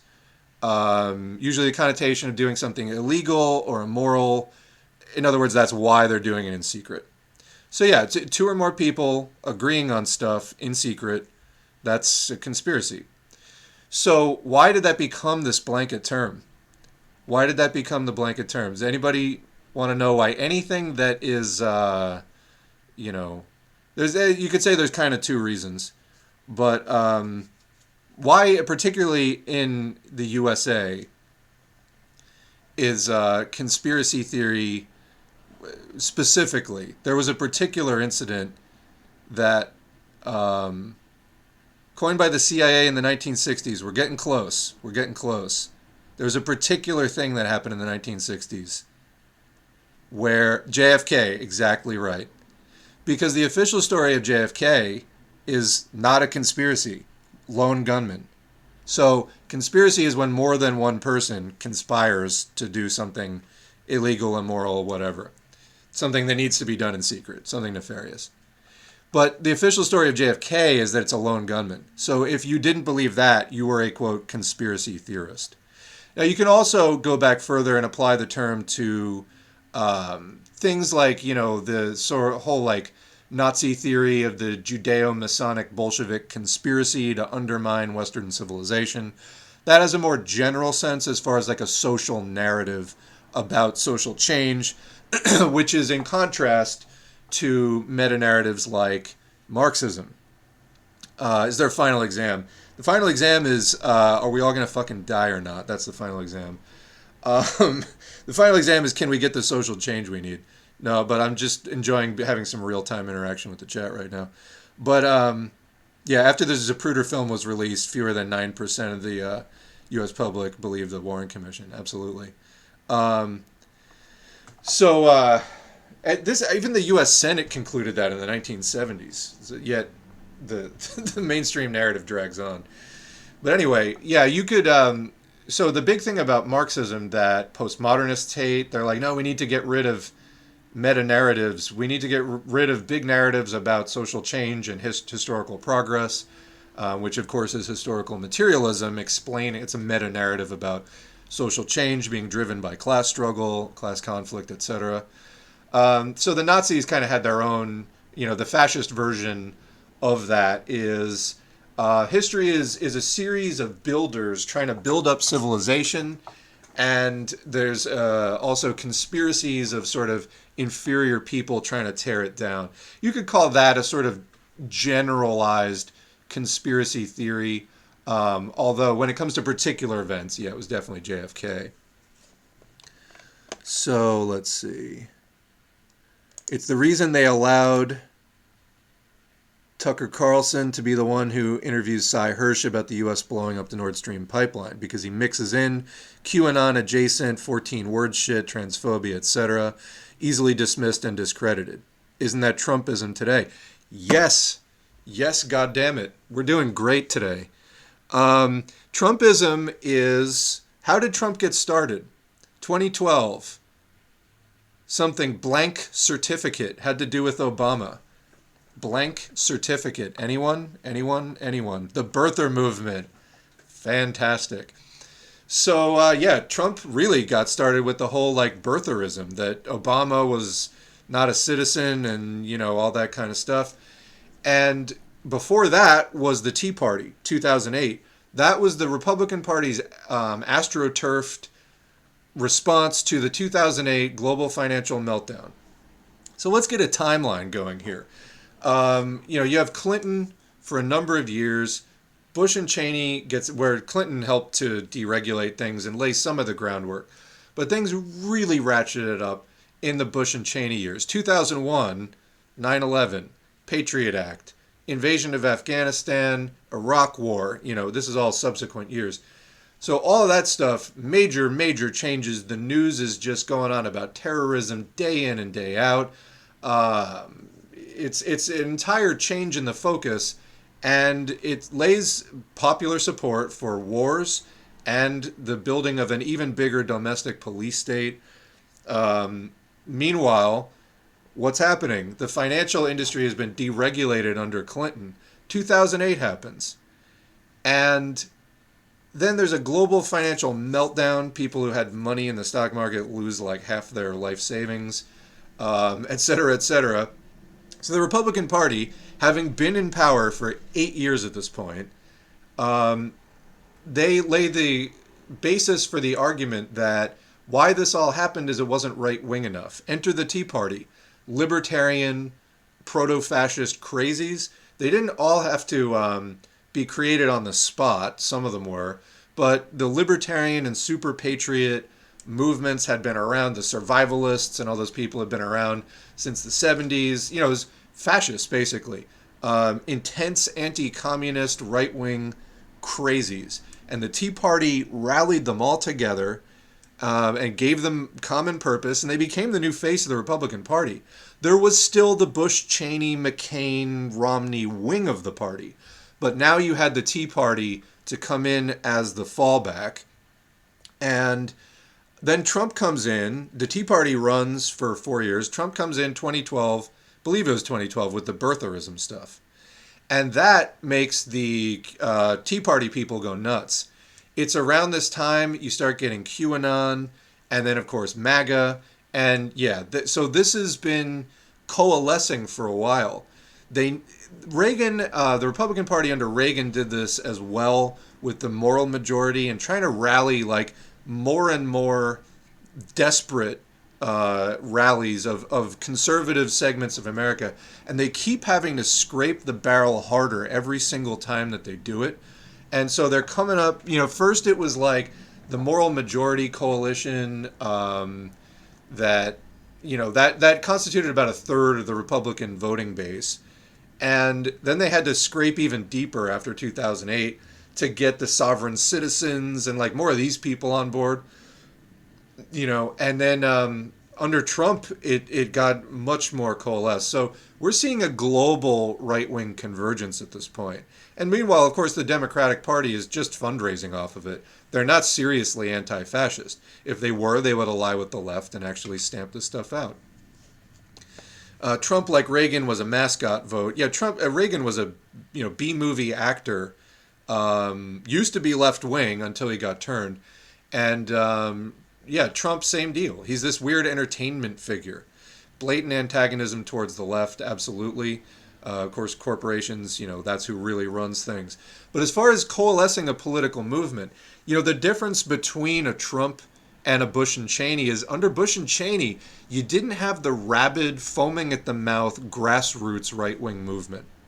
It was more, you know, what I call the country club wing of the Republican Party in power. Now that they're doing this right-wing populist bullshit, they're sucking in all kinds of people who are like, oh, he's for the little guy. He's a slumlord billionaire, Trump. All they're doing is they're just using you as a useful idiot to further destroy any semblance of workers' rights in the United States. It's freedom for capital. You know, as Lenin said, freedom under capitalism means about the same thing that it did in ancient times, freedom for slave owners. So libertarianism, I was going to do the COVID and bird flu thing next. Let's go into this anti-war rally thing, because the Canadian Freedom Rally. Again, more faces of this fake right-wing populist bullshit. So, all right, let's go into a thing now.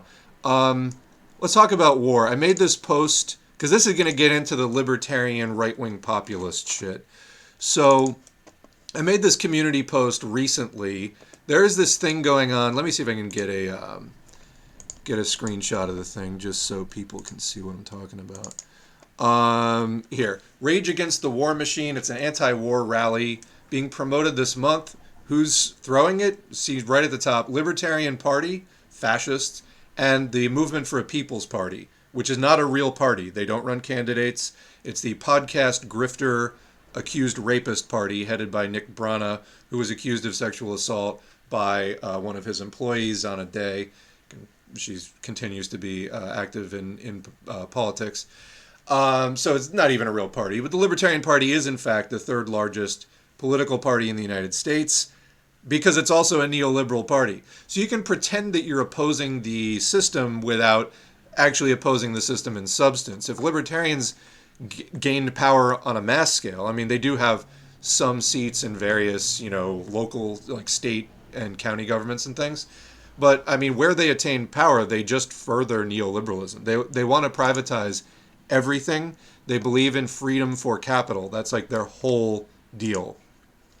So there's nothing that goes against the system at all. They're like, oh, we're against crony capitalism. Capitalism, if you had any understanding of historical development, moves in one direction: consolidation. When capitalism starts running, it proletarianizes the population.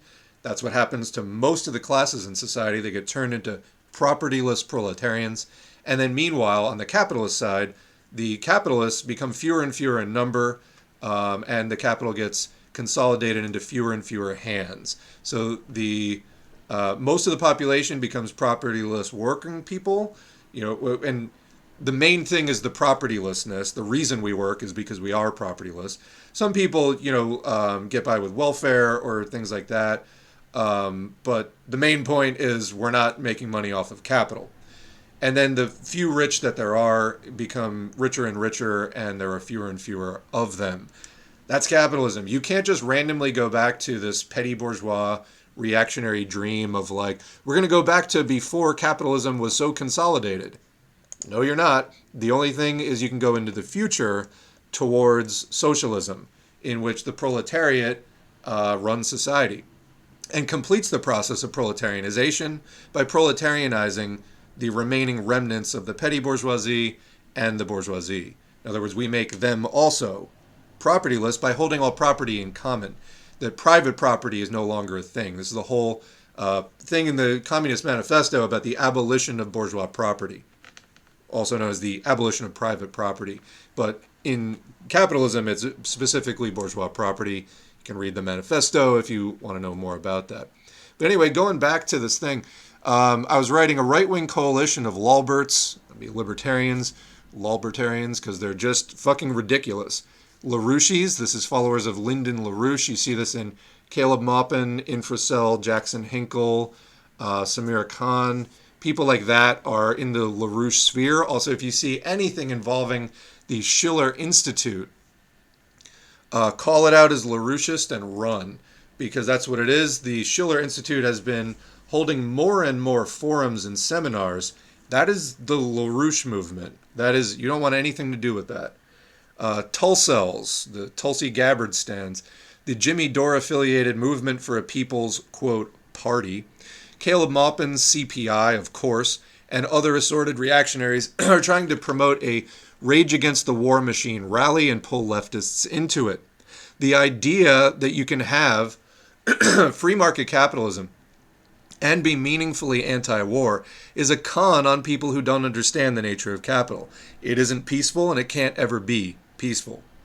This is an extension of the fact that USA-type right-wing libertarianism in general, because remember, outside the USA, libertarianism still means anarchism, which, although we consider it flawed as Marxists, is a left-wing ideology. That is at least the aim of it. Libertarianism as a term has been co-opted in the United States to mean basically, quote, anarcho-capitalism. Anyway, so this basic anti-war lie is an extension of the fact that USA-type right-wing libertarianism in general is one giant bait and switch. They're just there to con and distract you while they push for dismantling any legal remnant of workers' rights and basically just make complete freedom for capital. So it's like when you have a liberation ideology that has no class analysis, this is what you wind up with. When you push for liberation and freedom, but without touching the underlying class structure, well, who does that benefit? Obviously the people who already have power, capital. They dangle some anti-war or anti-police idealism in front of the politically naive while pushing for a system which materially requires war and injustice. Capitalism must keep expanding, and it needs to expand into other countries, and it needs to do that by force if necessary, which it usually does. No one wants to be subjugated, and so on. For reinforcement on why not to trust LaRouches like Jackson Hinkle or other, quote, paleo-conservatives like Ron Paul when it comes to progressive politics, let's go to the source. In the following 1986 interview, Lyndon LaRouche explained why he entered SDS, Students for a Democratic Society, a major New Left organization, back in the 1960s, to, quote, combat the, quote, left problem from within. Today's, quote, anti-war right-wingers are running the same basic playbook again. So there's a link there. This is in the community posts at Socialism for All YouTube. And it's timestamped, so it'll go right to that point where they ask him, they're like, hey, LaRouche, you started out in the left, but now you're right-wing. What's the deal? And he's like, well, the left thing was overblown. We really slid into SDS in order to subvert it, basically. So don't trust LaRouches. Also look up Operation Mop-Up. This is when LaRouches in the 1970s attacked socialists and communists with weapons. That's who LaRouche is. Does the U.S. left need to be more organized and publicly engaged? Yeah, sure, of course. Yeah, we haven't won capitalism yet, you know. We have not defeated the system. So of course, yes. I call for it in almost every video I publish here. But whatever the case with the progress and cohesion of the left, it doesn't change the fact that reactionaries masquerading as progressives. And let me add, not just any old reactionaries, people who have been out to undermine communism and socialism, they call the fucking post office like socialism. They're against it, you know, in any form. They won't be happy until every square inch of the earth is owned by some private individual. And probably just global megacorp, because that's the only direction that the world can go in, is more consolidation of capital. Anyway, this sort of weird 19th century dream of, like, you know, ascendant petty bourgeois capitalism, it's gone, man. It's fucking gone. Meanwhile, the future continues to be socialism. Why? Because capitalism creates a large proletariat, and that goes in one direction and one direction only. Continuing. Reactionaries masquerading as progressives always needs to be exposed and opposed. Anything with these kinds of anti-communists and neo-fascist free marketeers in the lead is only out to hurt the movement for socialism. So there are 2 articles there from Black Agenda Report questioning it. Black Agenda Report, or at least the person who wrote that, also writes for Sputnik News, which is, I mean, that's owned by the Russian government. When it comes to things relating to the Russian invasion of Ukraine, I would take what they have to say with definitely a grain of salt, let's put it that way. But they make the point in that article, let's take a quick look at it, why the Rage Against the War Machine rally is hashtag anti-war so white by Jacqueline Lukeman. Leftists, especially the black lefts, leftists, especially the black left, do not share common cause with everyone who wants to end U.S. involvement in Ukraine. The politics of some who call themselves anti-war cannot be ignored.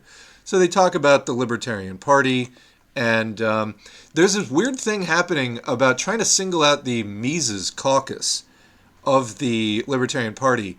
Hey, guess what? The Libertarian Party has always been shit from top to bottom. This isn't like anything that has to do with the Mises caucus. And they're talking about back in May of 2022, Reason magazine published an article examining the takeover of the Libertarian Party by the Mises caucus. This happened when their candidate got elected to chair the National Party with 69% of the voting delegates. But that's because most libertarians are into that kind of shit. So it's weird. The caucus's official platform is typical libertarian stuff. Personal liberty, little to no federal government oversight, or no federal government for that matter. No, quote, unconstitutional war.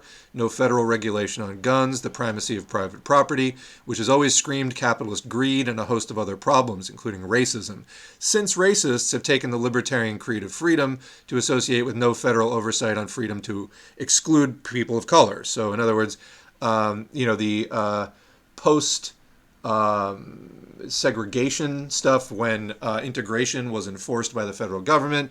That was, of course, to these people, tyranny, right? So it's like they say, the Civil War was states' rights. But states' rights to do what? Keep people as property based on skin color. So anyway, Even old guard libertarians say that too many of the caucus members are obnoxious bullies. Well, I'm so sorry. I'm so sorry that your fucking fascist party full of fascist scum created some obnoxious bullies. I'm so sorry that your fucking fascist party, which has been pushing for fascism forever, has created a new generation of even more awful fascists. Excuse me, I need to go shed some tears for you, you fucking piece of shit. Anyway, so, yeah, I mean, the Ron Paul newsletters, like, it goes on as far as how libertarians are white supremacists and they're fucking fascists. Like, at a certain point, like, you need to understand fascism includes racism, and libertarians are fascists. You know, there was like a Lulbert to fascism pipeline.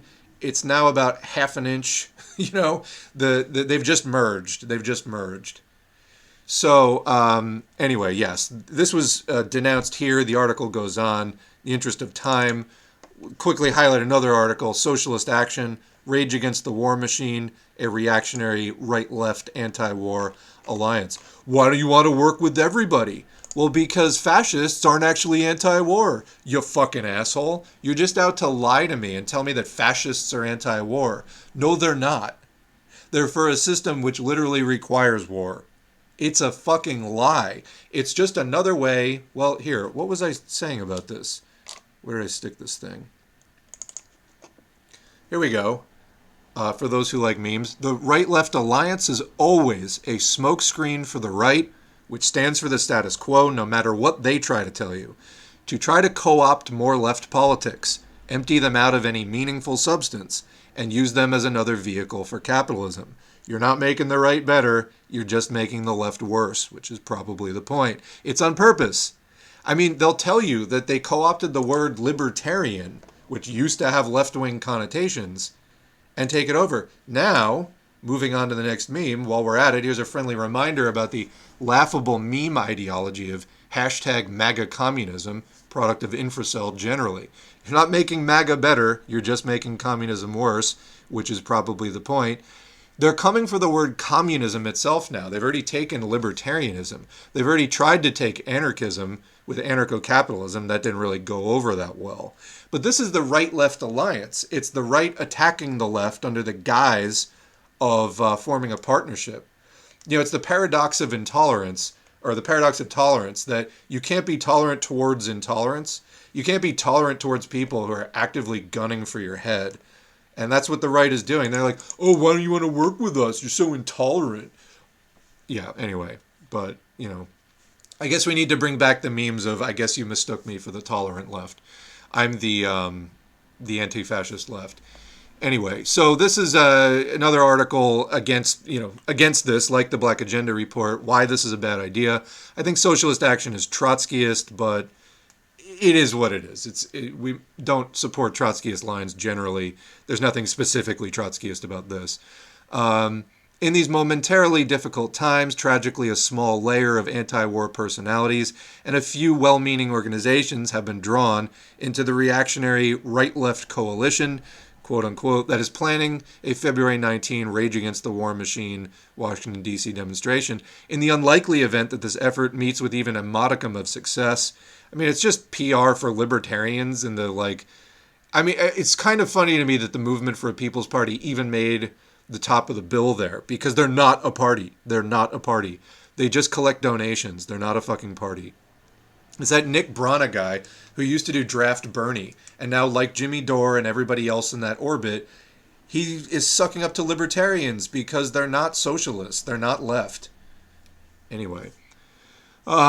If there is even a modicum of success, it will represent a serious defeat for anti-war, anti-racist, anti-sexist, LGBTQ+, and social justice activists, as well as all groups that have been fighting against the inherent horrors of the capitalist system for a lifetime.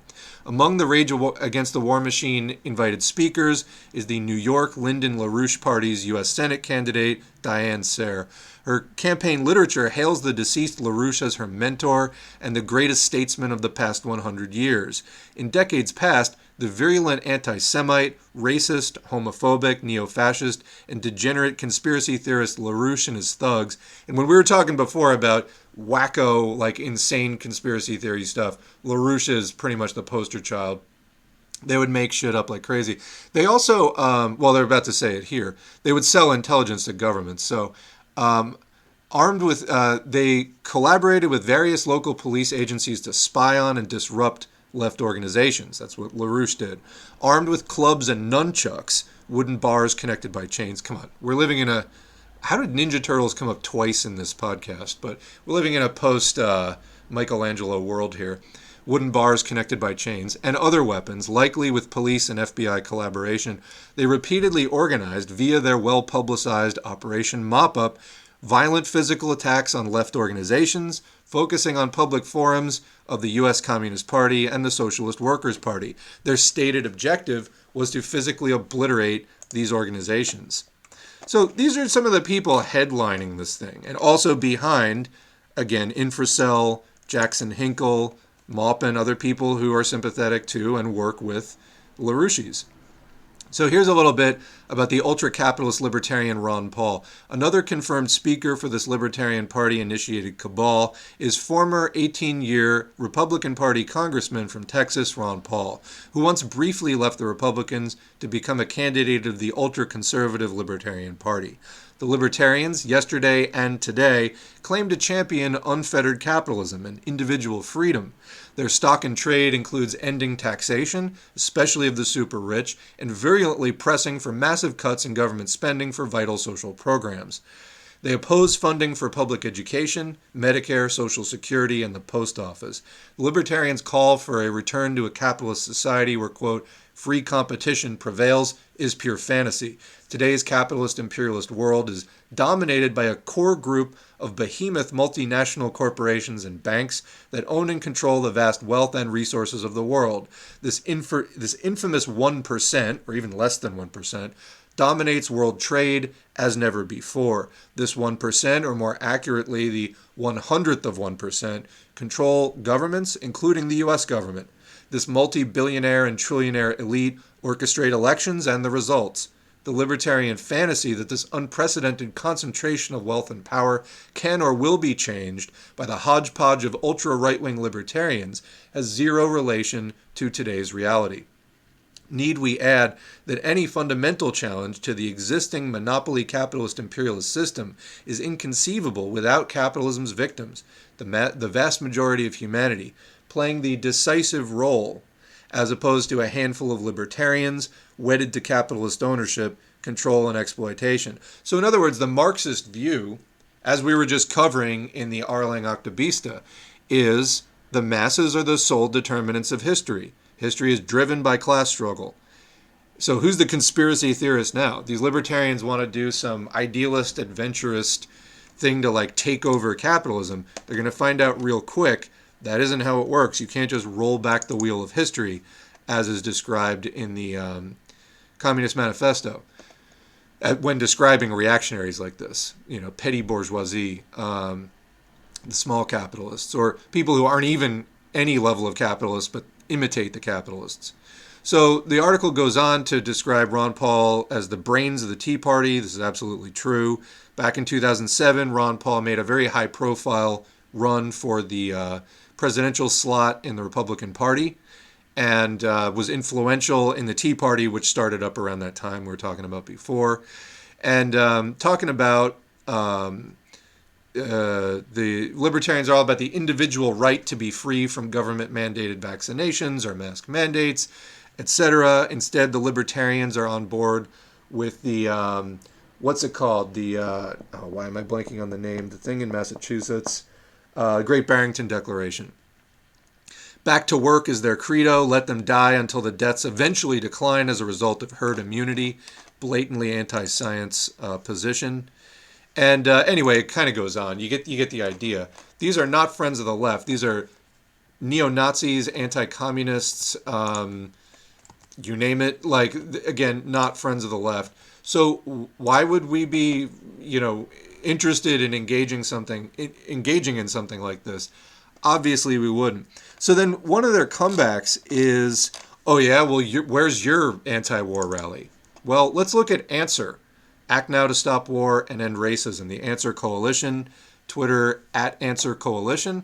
as an anti-war and social justice coalition with organizing centers across the country. You want, and they've been going for a long, long time. They were active, 20 years ago when I started this. I first marched on the big day against the Iraq War. That was when I kind of first got involved in this. And they're in fact going to be having a 20th anniversary of that. March with us on the 20th anniversary of the invasion of Iraq to demand peace in Ukraine, say no to endless U.S. wars. March 18, it's a Saturday, 1 p.m., Washington, D.C., the White House. Danger of global war is growing. The people must act. So I think this is good. I have a response to it, which I don't want to get in the way of this effort, and I want to make that really clear. However, as Marxists thinking about not just today and tomorrow, but next year, 5 years from now, 10 years from now, 20 years from now, we do need to ask what happens after peace in Ukraine, because there is something. Well, first of all, peace in Ukraine is going to be probably a very tentative bourgeois peace. We'll talk about that in a minute. But yeah, you want an actual, more of a left-wing thing. Yeah, go for Answer Coalition. On February 15, 2003, millions marched against the impending invasion of Iraq, a war which in the end killed over 100,000 Iraqis. Now, that was one of the biggest global demonstrations, if not the biggest one in history, and obviously didn't stop the war. However, it just goes to show protests, while important, and especially for raising morale of people who are committing to resistance, they're not the be-all, end-all. They're important. We should do them. But it definitely doesn't end with those. So now 20 years later, in its proxy war, the U.S. is determined to fight Russia to the last Ukrainian. Join us again to say no to all U.S. wars. So we're in the U.S., Answer's in the U.S. This is, I believe, tied to PSL, Party for Socialism and Liberation. And they're calling for the U.S. to detach from this. Okay, that makes total sense. I retweeted this, and fund people's needs, not the war machine. Which, by the way, libertarians and other right-wingers like that, America Firsters, people like that, Trump ran on some of this kind of rhetoric. They're always like, hey, we need to take care of our own people first. Let's stop with the global humanitarian aid, etc. And then they cut that, and then people are like, hey, can I get some help over here? I'm in the U.S. And they're like, fuck off. So libertarians are just like, hey, why don't we just let corporations run everything? Period. And end of story. Like that's as far as libertarian thinking goes. So as far as funding people's needs, not the war machine, yeah, this is what a socialist would say. Libertarians would just be like, have we tried just giving all power to corporations and just letting them do whatever they want and having everyone just be employees of them with no rights? Have we considered that? That's it. That's why we call them lawbirds. It makes no fucking sense. Again, if you have a liberation ideology with no class analysis, when in fact class is the primary contradiction, that's what you get. All right. Capitalism drives war, the Answer Coalition continues. Those on the right who call themselves anti-war are so in name only. Correct. Congratulations. It's nice to hear other people say this. Leading us into a dead end. Neither corporate party will end the U.S. war machine, which profits tremendously off of weapon sales and resource extraction. A lot of these wars the U.S. does, I mean, yes, it's to gain geopolitical advantage. It's to get natural resources. It's also to sell fucking weapons, because that's a lot of who makes up the ruling coalition in the U.S. is weapons companies. They'll prolong the war. There was evidence of this in Vietnam, that the U.S. was going to lose the war, but they just wanted to prolong it to keep dropping bombs, and in Laos as well, and other like secret wars in other countries as well. They just kept them going as long as they could to just keep selling weapons, to get more contracts for planes, etc. Only a truly anti-capitalist, anti-imperialist movement can fully confront the U.S. war machine. Join us March 18 to build that movement with us. Okay. So the difficult thing I contend about this particular war situation, when we were marching against 20 years ago, U.S. in Iraq, there wasn't, it was just U.S. get out of Iraq, end of story. There wasn't anything else to that, as far as it wasn't a proxy war. And so you could really simply make the call, U.S. out of Iraq, and done. Now we're saying that the U.S. is not actually in Ukraine. I mean, there was the background of the tug of war over Ukraine since 1991, the political destruction of the Soviet Union, which took the economy with it. The 2/3 of Ukraine, which are to the west and north, tended to lean culturally, linguistically, politically towards Europe. The south and east third of Ukraine tended to lean culturally, politically, linguistically more towards Russia. And so there's been this question of Ukraine wasn't its own country prior to the USSR. What was it going to do now that we're in a post-USSR situation? Hence, 30-year tug of war. Now, recently that did get escalated, but not militarily, politically, by the U.S. I mean, in other words, the NATO-leaning side of Ukraine. There was, in 2014, a right-wing coup and a sort of, partly engineered far-right mass movement that got rallied, and things got intensified after that. There were 2 breakaway republics in the east of Ukraine, the Donbass region, which started out more with communist leadership. That is not the case anymore, from my understanding. It quickly deteriorated into just being co-opted by Russian bourgeois nationalism. But anyway, so this conflict has been going on for like 8+ years at this point. And so you can't just make this, the U.S. isn't in there like the U.S. was with Iraq. It's more complicated. So we're saying that this isn't actually a war against Ukraine by the U.S. It's a war against Russia, but using Ukraine and not using the U.S. military. That's a lot harder to form a clear message around, and that's been a lot of the problem. A lot of people have just made the mistake. It's slippery enough that a lot of people just go out and start supporting Russia. That's not a left-wing move to do either, though. And so that's been a lot of the problem that we've had with this. There are very few Marxists in the world anymore. Obviously, we understand the Marxist-Leninist position as being revolutionary defeatism, not supporting any bourgeois war on any side, and where it's operational in your country, you try to undo it as much as possible. But we would also, following revolutionary defeatism, we would be calling for that all over all of the belligerent countries. So that would be in Ukraine, in the United States, in all of the NATO countries. And again, in most of those countries, it just extends to funding, although countries like the UK have also been training Ukrainian soldiers. They've been taking them over by like groups of 10,000 into the UK for training, then dropping them back off in Ukraine and giving, weapons and tanks and things. But we would also be calling for revolutionary defeatism within Russia, not support of the Russian bourgeois government. Because where is this going to go eventually? Let's say that there is peace in Ukraine. So I had some thoughts about this. So again, I don't want this to get in the way of rallying for the U.S. war machine to become more exposed, more unpopular, to make it more difficult for them to fund war and to carry out war. We absolutely support that. I want to make that super clear. And I retweeted the answer stuff in support of that. However, the point here is it is more complicated. So where do we go next after this? All right. And so I had a couple of thoughts about this. Trying to go to the next stage. So whatever happens in Ukraine this year or next, it won't be the end of the conflict between the established NATO imperialist bloc and rising imperialist powers, such as Russia. Because what's going on in Ukraine is just the tip of the iceberg. It's the canary in the coal mine of a larger conflict between, Russia stabilized about 20 years ago as a capitalist country.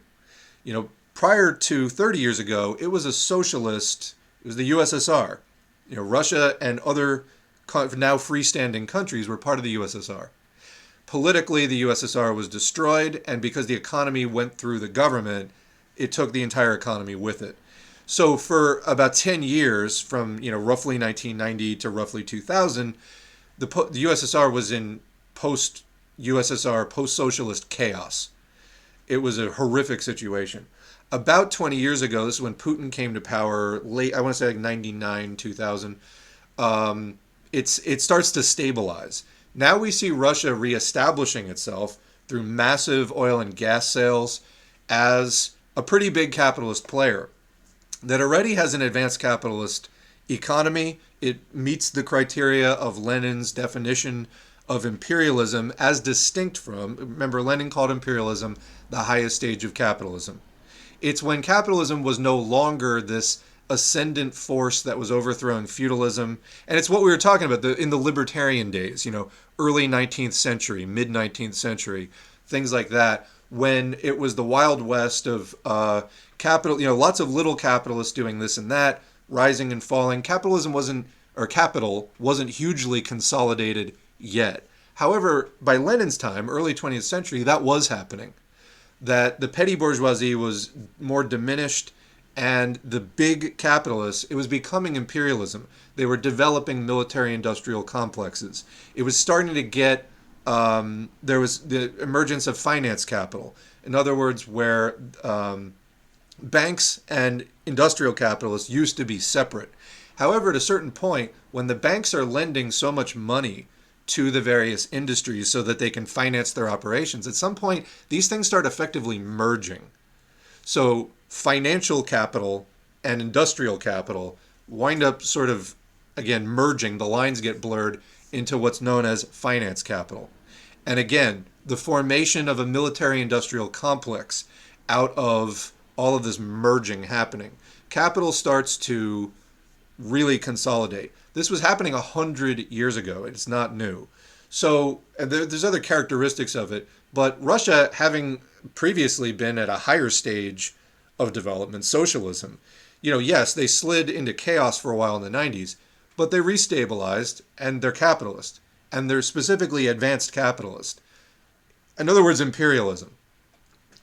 Now, they're not as established as NATO, which has not just been doing this for 20 years or 30 years. NATO has been around for a long time doing imperialism. They're much more established, and the NATO countries have the global capitalist right to exploit thing chiseled out among themselves.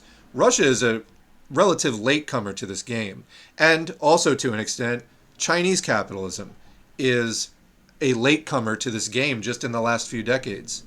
So we have the established NATO imperialist bloc and rising imperialist powers, the new kids on the block, the new big capitalists. And guess what? They don't have a full seat at the table. And guess what? Capitalism needs to keep expanding or it dies. The options for Russian capitalism are either get yourself a seat at the table or get taken over. That's how capitalism works. As socialists, neither one of those things is a desirable outcome. This is just, because again, class struggle is our focus.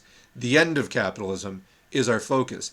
How does that happen? Proletarian organizing, struggle, and revolution. That's how that happens.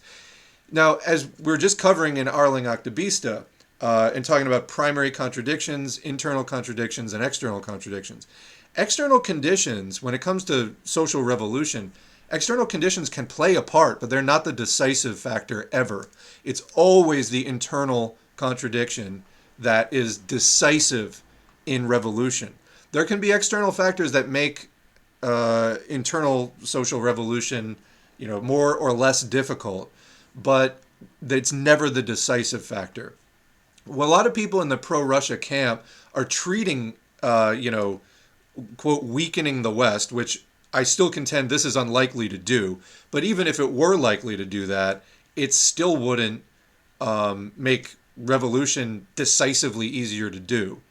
And going another step, even if it was, it'd be more likely to do it in Russia than in NATO, because Russia is just objectively not as well established, it's weaker, and so on. So if we're counting on this war to produce a revolution, quote, for us, which I think is fundamentally wrong thinking I've been trying to push back on from the start of this thing, because that's how it's often sold to socialists. So, this is going to make revolution easy. No, and, not in the United States it isn't. What you need there is what? The factors critical to social revolution. Organizing, party formation, all that kind of stuff. you need to focus on that and not be like focusing on this other stuff as like multipolarity is like the decisive factor. It's not even close. And again, Russia is actually in a more vulnerable position than the US is with regard to this. So we should be cheering on the Russian proletariat to do a second socialist revolution there, as well as trying to organize towards it ourselves. That should always be the point. But see, the revisionists, they don't like talking about class struggle so much. It's always some shortcut around class struggle. It's always, and it can be subtle, but it's always to protect capitalism in some way or another. But anyway, we've talked about some of the dynamics. Whatever happens in Ukraine this year or next, it won't be the end of the conflict between the established NATO imperialist bloc and rising imperialist powers. Because again, those rising advanced capitalist or imperialist from a Marxist-Leninist standpoint powers, they know they either carve themselves out a seat at the table to get rights within the system of global exploitation that is global imperialism, or they get taken over. It's that simple. And if you're not doing serious organizing in the context of all of this, which is, again, the primary factor in determining whether you're going to have a social revolution or not, the external secondary factors, it's just not going to matter. But that's how it's being sold. So that's why I rejected that from the start. But yeah, we've got Ukraine. That is a battlefront right now. But it's not the end. Capitalism is war. If not today, then tomorrow. Without ending it, there is no end to war. Socialism is actually the only way out of this, not just weakening the West or multipolar capitalism. That is not the way out of this. Socialism is the only way out. Class struggle, social revolution. So there's a question of whether you can get social revolution today, to stop the war today. If you can't, then you've got to do what you can do to avoid bloodshed. That is true. However, let's say that we get, all of NATO to stop funding the war in Ukraine, and Russia rolls over Ukraine, and we get, quote, peace. Okay? Because keep in mind, Ukrainian politics, when I said that there's been a tug of war for 30 years, that's absolutely true. Ukraine has had a series of leaders that either lean more towards Europe or they lean more towards Russia. And you can see stark changes in Ukrainian policy depending on who's in power. That was before this conflict, and it will happen again after this conflict. What's likely to happen, let's say that NATO stops all support for Ukraine. They don't give them any more training or weapons or anything. So it's likely in that scenario that Russia would win. It's not a foregone conclusion, but it is likely. Okay, so Russia takes over Ukraine, and as Putin said, continues to decommunize it. Because that's largely what this is about, reabsorbing Ukraine into what they see as the rightful property of the Russian Empire. Okay, well then what? Is Russia then happy? No, because this isn't about Russia. It's not about the character of the East. It's not about the national character of Russia. It's about fucking capitalism. If you're a Marxist, you should understand this. It's about the class nature of capitalism and its needs. So Russia, and you could substitute any other name for it. You could give it any other national character you like. Forget this, national chauvinism stuff that is, East versus West and, Dugin's thinking and this and that. Nothing to do with that. It has to do with the class needs of the capitalists running Russia. Well, okay, so they take over Ukraine. Does it end there? No, because there's a conflict over Russia getting a seat at the table to have, for inclusion within the top tier of global exploiters. That's the deal. That's what capitalists need and want. They've only been doing this for a couple of decades now, and the West has been shunning them. They're like, no, you're junior partners, if even that, and no, you're going to sit on the sidelines and maybe you work for us. Capitalists don't like hearing that. And Russia is now trying to flex muscle and take turf and get more oil and get more, ports and all the other things that capitalists need. So does the conflict end here with, quote, peace in Ukraine? No, it would stop people from dying in Ukraine, which is a good thing. But it's not going to be the end of this conflict. So trying to look down the line to this is where I'm coming from. There was a good response to this that somebody, this is Garunciu on Twitter. The end of this war through a frozen peace or a brokered peace deal is only postponing a larger war, as the hegemony of the U.S. continues to be eroded. But not the absolute strength of the U.S., just the fact that it's completely hegemonic, okay. But that just means that some of that hegemony is being, some portion of that influence and dominance is being portioned off to somebody else. Okay, so Russia takes 20% of the dominance and influence that the U.S. used to have. They're still fucking capitalist. They're still pushing a system of class exploitation, and they're going to have similar overall results. It just means that the U.S. will not be as confidently unchallenged in that situation. As the hegemony of the U.S. continues to be eroded, the preconditions for the outbreak of World War I are slowly being rebuilt and will continue to be rebuilt in the years to come. A fatal mistake of some leftists is failing to understand that just because Russia has failed at imperialism, and again, I don't think they're failing. I think that they're just a baby imperialist at this point. They restabilized about little over 20 years ago, and they're doing what any capitalist power does. They're just not as established at it as NATO. So anyway, that does not erase its attempt at imperialism. This war can be provoked by NATO, and Russia can be imperialist. These two factors are not mutually exclusive. So yeah, NATO has been clearly taunting Russia. No debate there whatsoever. NATO has been taunting Russia for years. Is it usually a good thing, to fall for a provocation, though? No, because your enemy is provoking you for a reason, to gain advantage. That is, we must conclude, since NATO has been trying to, every year they announce, oh, Russia's going to invade Ukraine, Russia's going to invade Ukraine. All the people saying no are like, no, Russia, that would be really stupid. Russia's not that stupid. They're not going to fall for your provocation. Except now that, now they did. Things have changed. And so we can only assume that NATO did this on purpose and Russia took the bait, and that's not good. Again, one of the reasons why I say that if bourgeois war represents a vulnerability for the bourgeoisie, the biggest vulnerability, remember, NATO is not putting its own soldiers and stuff on the line, just some money and equipment.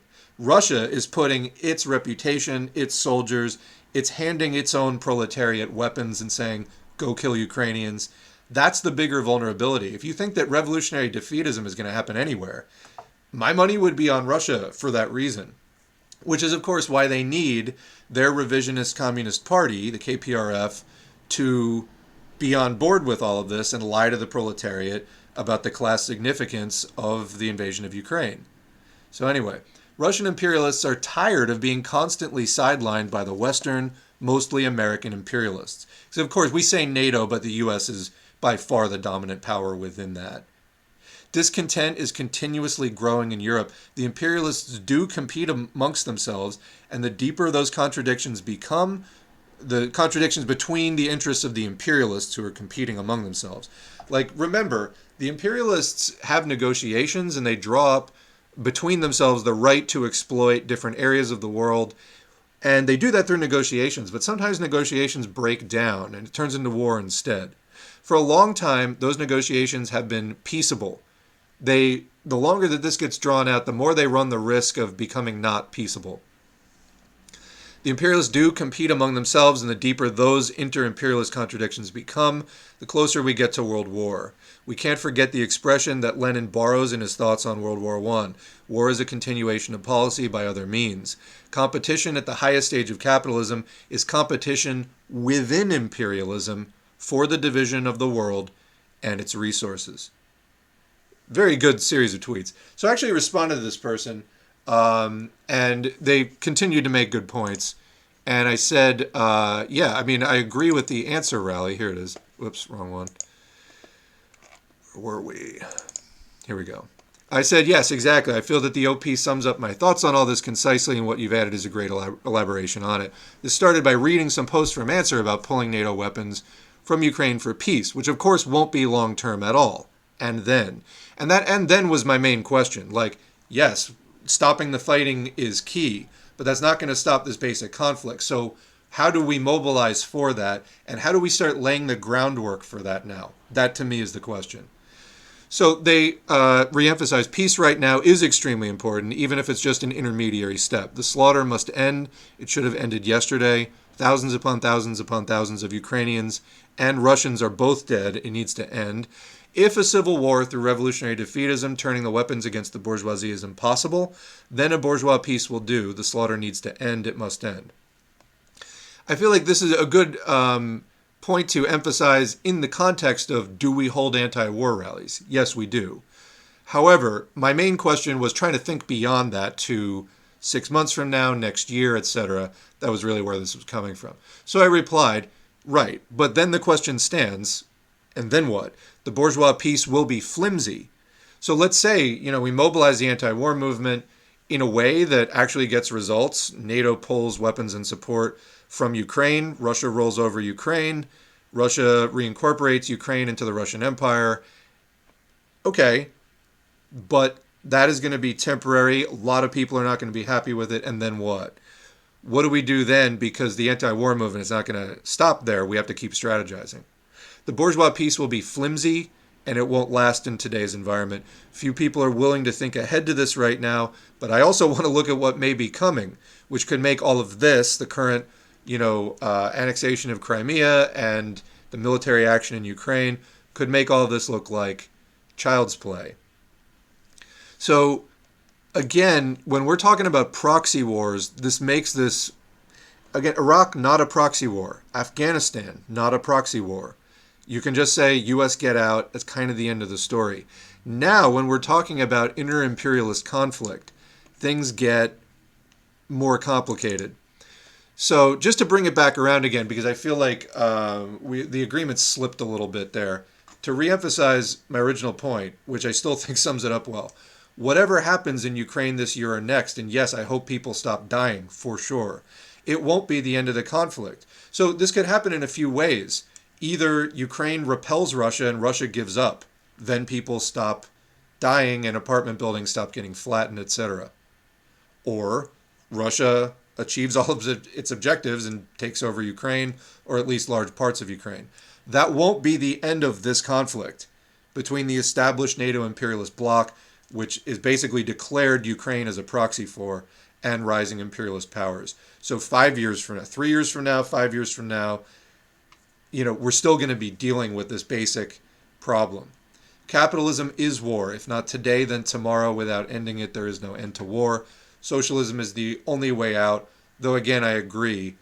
Short-term things not involving just, championing Russian bourgeoisie as like they're denazifying and all the other kind of insane bourgeois propagandist bullshit that Russia is putting out. You can support an end to this conflict in the short term so that we can do more organizing, which is, again, the key internal factor. You can do that without supporting the Russian imperialist propaganda like a fucking chump, which is how all of these people look to me. It's so, when I was talking about getting burned out, that's top of the list as far as stuff that just depletes me. So anyway, I've been talking for a while. And what else do we have left on the agenda? Some chat to catch up with. That Zizek court jester article, I'm going to actually pass on that. Maybe we'll do that later. Zizek. So just to add to that, so this is basically an article.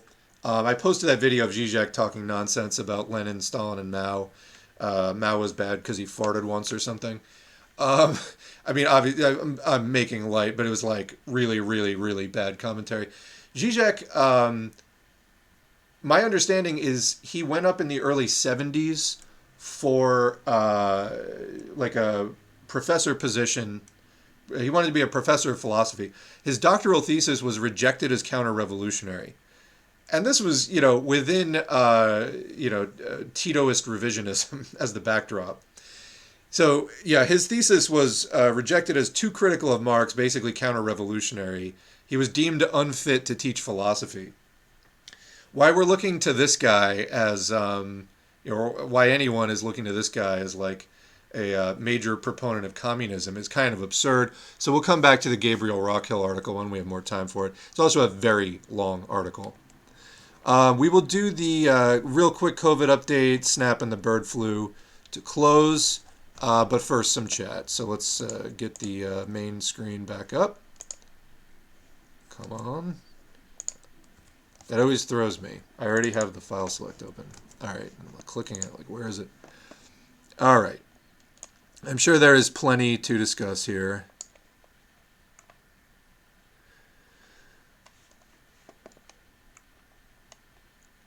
Look up Ron Paul's vote for the AUMF 2001. You cannot be anti-war without being anti-capitalism. How many times do we have to say this? Well, libertarians don't understand it because they don't understand anything about class. They don't understand anything about historical development. They think that, you know, humanity just lived in like a completely, you know, savage state until America came along because of God and stuff, and then, you know, we achieved the city on a hill, and everybody else is just trying to tear it down, in a nutshell. So they don't understand anything. And so you're kind of starting at square one. Another reason they get called Lulbertarians, is because when they start explaining, like, okay, our thing as communists is we have to patiently explain to the masses over and over again, you know, the correct position. We just have to keep at that. So, you know, definitely the whole trying to get a sensible position on the Russia-Ukraine thing, I was really hoping for a better baseline on that a year ago when all this started. I was really hoping for a better baseline on that. We didn't get it. Have I given up? No, I haven't. In fact, am I calmer now explaining this position than I was a year ago? Yes, because some of the shock of what a bad baseline position we were starting off with among supposed, quote, Marxists and, so, you know, supposed, quote, socialists, a lot of that dismaying shock and outrage for me is worn off, and I'm able to just resume explaining it calmly, as we communists are supposed to do. Just keep explaining it to people. The problem with Lulberts, if you want a real test of your patience, is they don't understand fucking anything. So if you're going to try to explain to them, you know, class conflict or something, they are so resistant, just combative, and they're also so ignorant. You have to start at like kindergarten, basically. And I'm not saying it can't be done, but I'm saying it will be more trying of your patience than like anything else. Like starting with them as your anti-war comrades is the absolute worst place to start.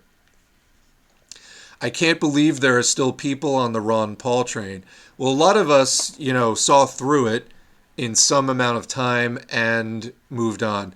There was a time for me. Another reason that I harp so much on this, don't go for the right populism, opportunism stuff. I've been down that road myself. As I said, I first marched in 2003, 20 years ago, against the Iraq War and was carrying signs for socialism back then. But in the course of the 2000s, the libertarians come up. And to be honest, I wasn't really familiar with libertarians much. I wasn't familiar with the far right so much in general, but I became familiar. And a couple of years into this, I was like, you know, I thought for a while that it would maybe be possible. I'm like, well, they're anti-war. So I've said a lot of this stuff myself way back in the day.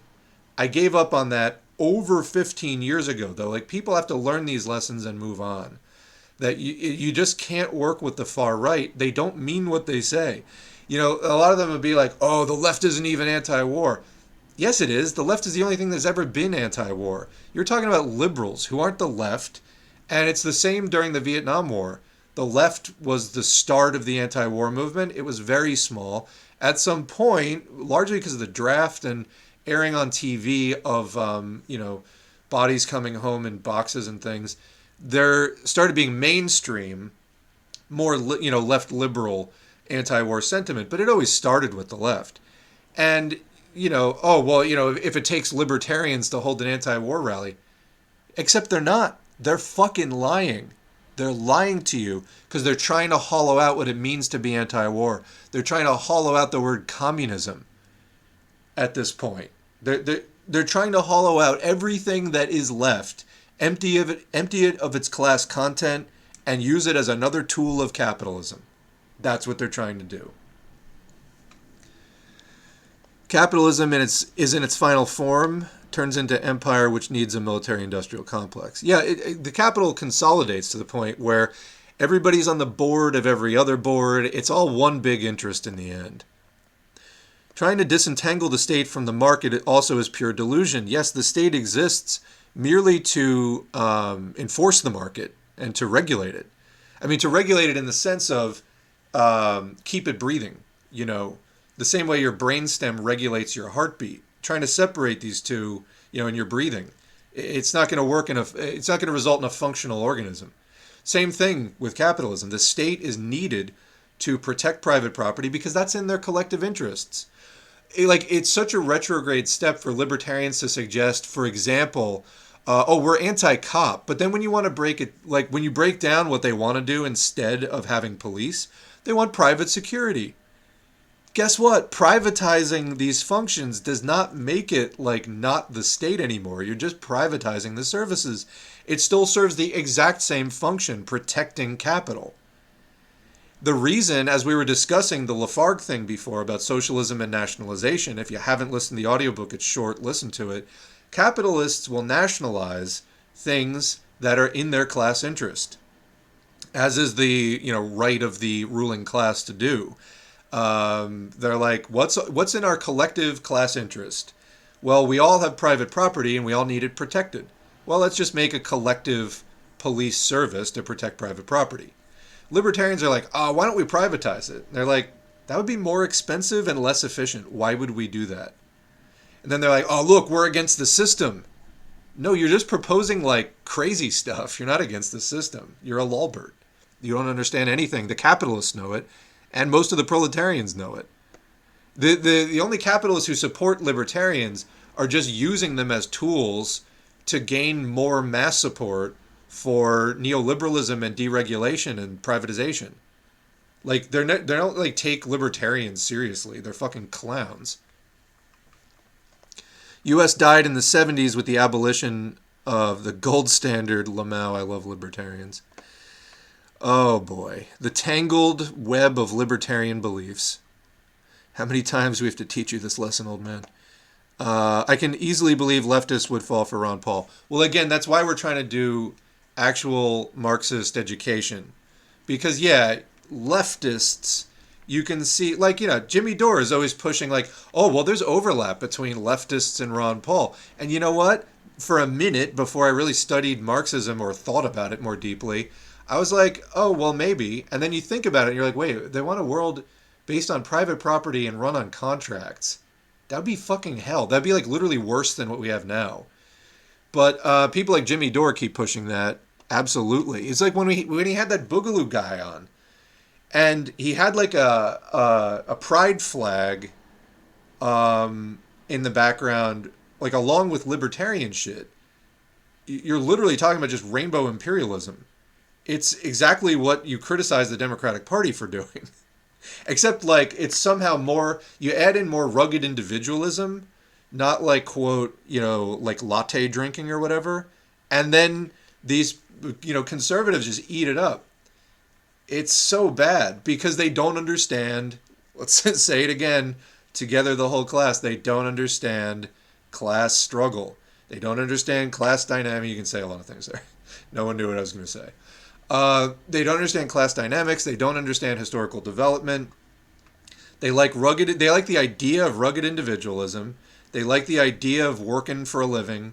They like the idea of being like, taking all the credit for like everything. Society meant nothing. Your individual effort meant everything. Will to power, all that stuff. Like they believe in all of it.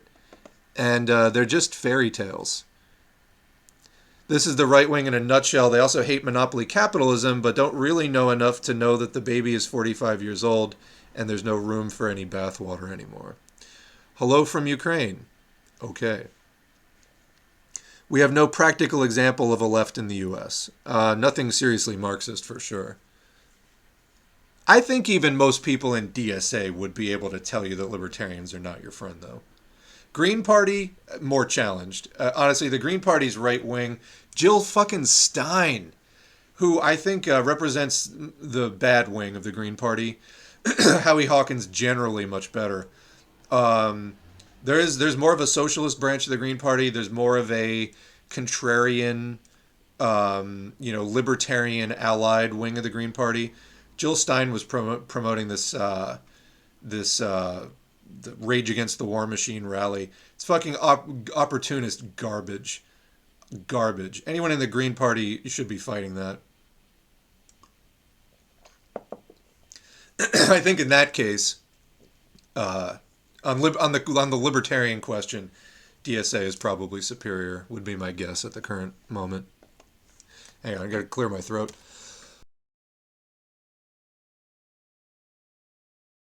All right, that should be better.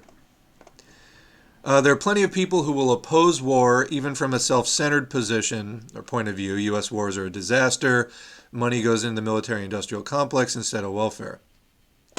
Yeah, the problem with that, though, is when we say that capitalism materially requires war, you get this right-wing argument that, we just can't afford it. It's too much money.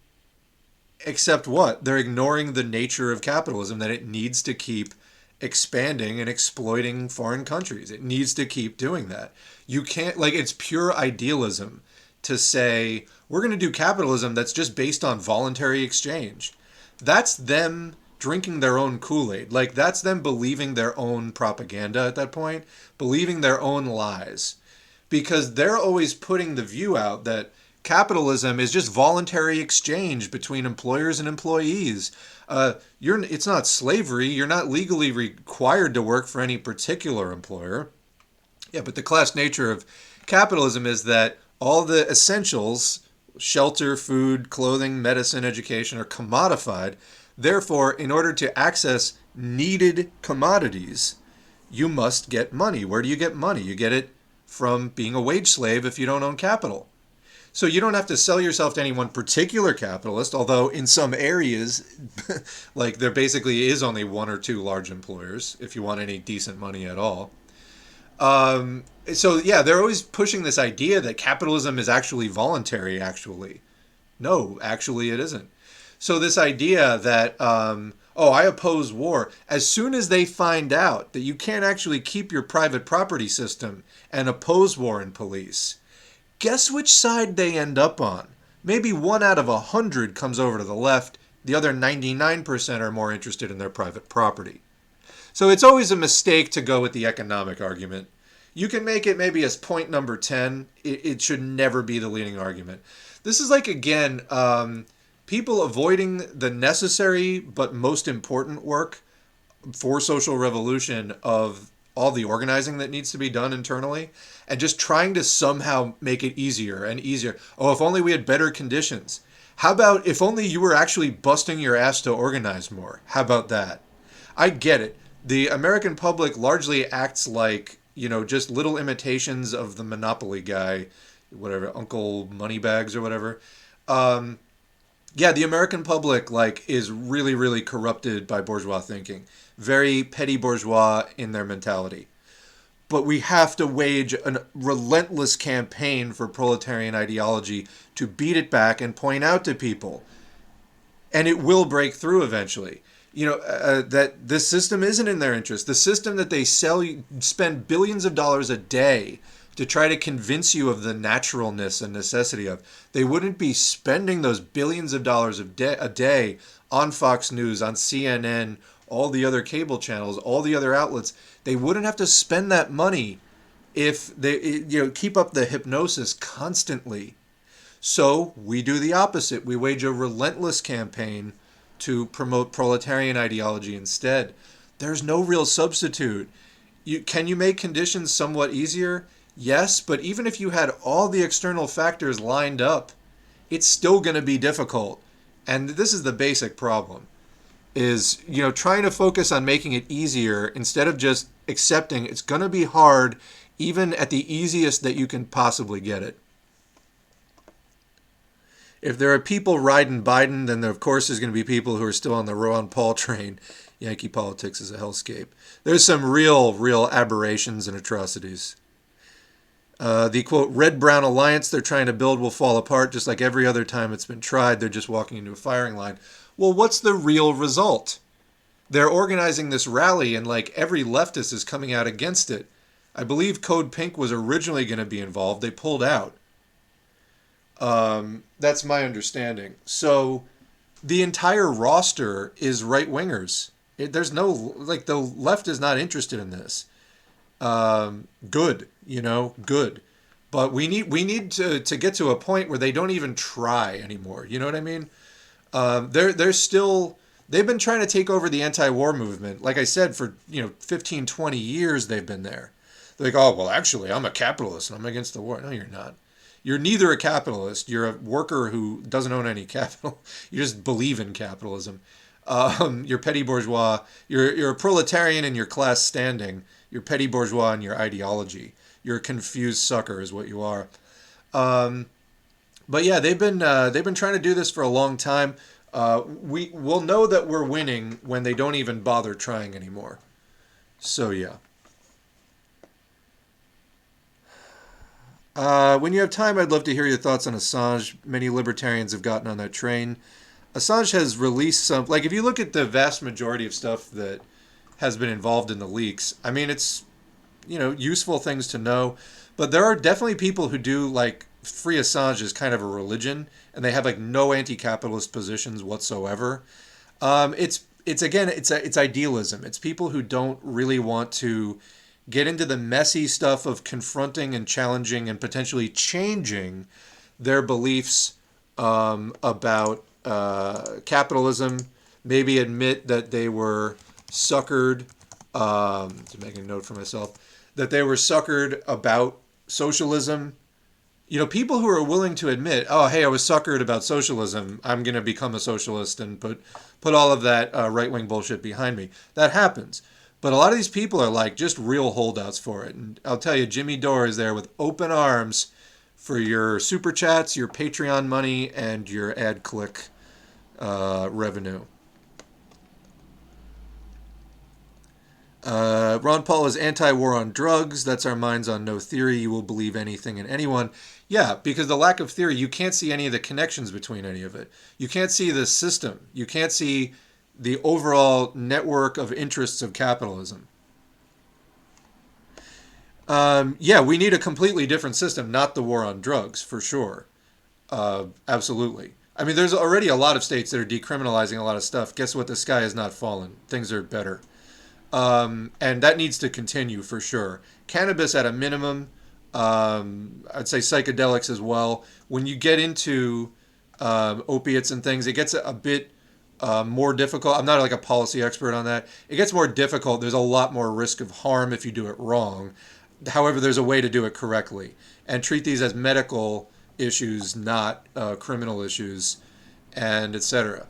So, yeah, no, we need to completely undo the war on drugs. But what do libertarians want? They just want to, like, profit off of it. They don't care about public health or, like, safety at all. They just want to make money. They'll be the ones that'll be putting up billboards for fucking heroin. Okay, they'll be the ones they'll like, set up like posters in your kid's elementary school for cocaine. That's libertarians because they believe in nothing but capitalism, nothing but profit. So don't trust them. But yeah, there's a way to undo the war on drugs that is worker-centered, public safety-centered. Absolutely.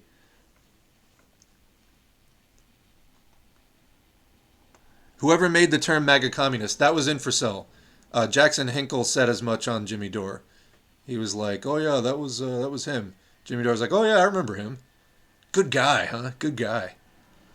Where's Caleb Maupin these days? He made a quiet return. Yeah, exactly, Whoopsie. Pretty much the same as before, but more low-key since he was outed. By the way, outed as what? Well, he was running a 200-member organization called CPI USA, Center for Political Innovation. Of course, was never meant to be confused with CPUSA. No, CPI USA. Ridiculous. But it came out that a bunch of people who were in that organization said that he had kind of like ruined their lives, gotten them fired from their job, and then was like using them to like further his spanking fetish. So he's basically sexually exploiting and ruining the lives of people in his org. Keep in mind, this was from the beginning targeted at youth. It was CPI started out as what was the name of it? It had youth in the title. I forget the name of it, but it was intended like for late teens and early 20s people, but especially late teens. So Maupin's out there in his 30s trying to pick up teenagers, and at least some of them he had embroiled in having them work for him as his, someone to be sexually exploited.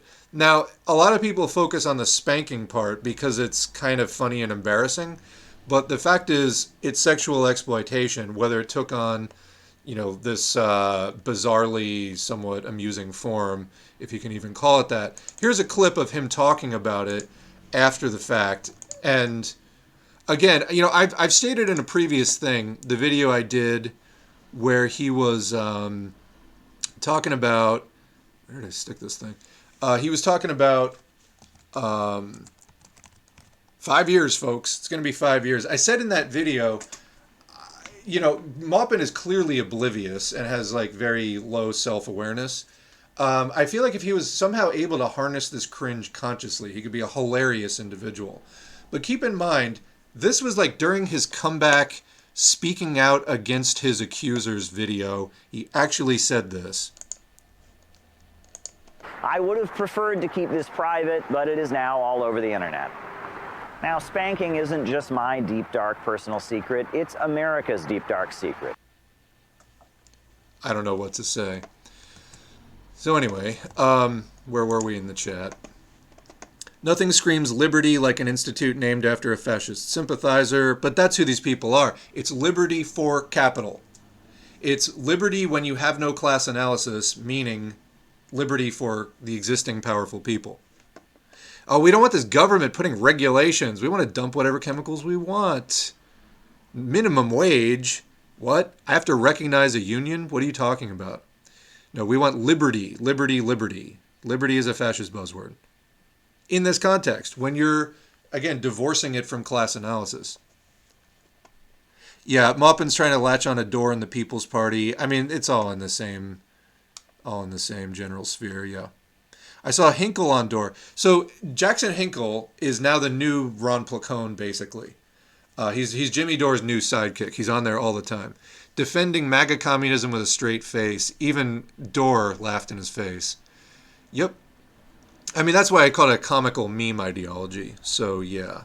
But no, Jackson Hinkle, he's like the new Ron Placone. By the way, we haven't heard the Ron Placone denouncing of Jimmy Dore, although he has gone more actually left at this point. I don't think he's a Marxist or anything, but he's on Status Quo more, and some better outlets that don't care for Jimmy Dore's thing. Again, better relative to Jimmy Dore. And, I definitely respect Status Quo's reporting. They've gotten actually pretty good in the last year or so. They report on they do a lot of independent journalism, like actual journalism. There will be something happening. They send a person with a camera to do interviews and coverage. It's actually pretty good stuff. And, anyway. But he'll be on there. But to my knowledge, has not come out against Jimmy Dore. However, there was the thing about Jimmy Dore using the most restrictive NDA that there was. Like if you violate it, it costs you $10,000 and all this other stuff. So I wonder if Ron Placone is bound by a Jimmy Dore NDA. That occurred to me the other day. And I don't think it'd be worth raising the $10,000 to hear the inside scoop. But I'm really waiting for the why Ron Placone doesn't. I mean, we know why Ron Placone doesn't really work with Jimmy Dore anymore, obviously. But I want to hear it from him. That would be, I think, very damaging to Jimmy Dore. But while I like, you're hitting straight on it here. While I like Abby Martin's journalism, I have a weird taste in my mouth with the anti-war rhetoric when her husband is, so that I don't think is so much the thing. There's Iraq vets against the war. There's people who had been involved in the military and then turned against it. We want to encourage that. Okay, not hitting on it as much as I had thought. We'll leave that alone for right now. The Stefan Molyneux arc. Actually, speaking of Stefan Molyneux, he was outed as having sock puppets that he forgot to log out of, making comments, supportive comments on his own videos. Jimmy Dore was caught doing the exact same thing recently.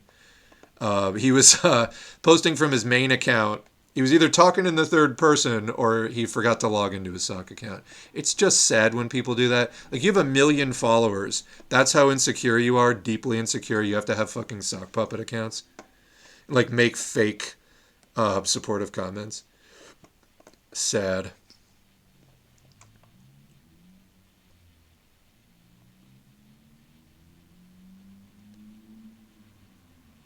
All right, what else do we have here?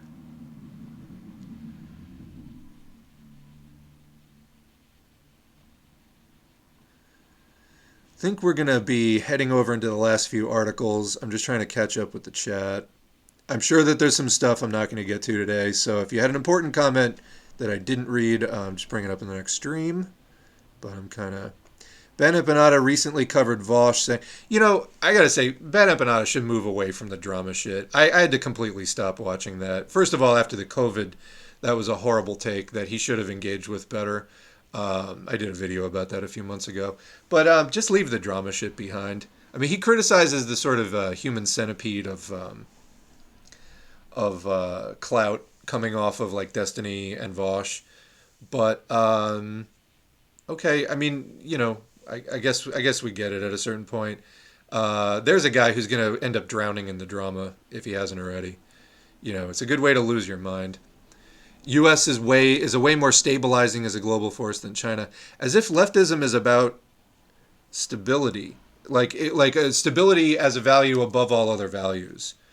Again, class struggle. That is the issue here. You're not going to get that from Vosh though, and you never are. And I think that we've already figured that out about Vosh at this point. I think people following Vosh are following him because he's a liberal. So anyway.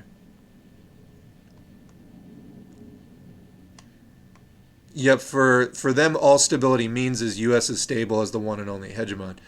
I mean, yeah, again, that's a parody of world peace. It's a, violent peace, if you will.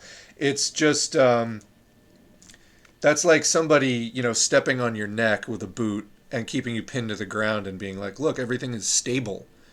Well, no, it isn't. There's like a glaring contradiction there that is just going to explode at some point. So that's not actually stable. The way that we make real stability and real peace is by ending capitalism, because it carries with it massive contradictions that create war and violence everywhere it goes.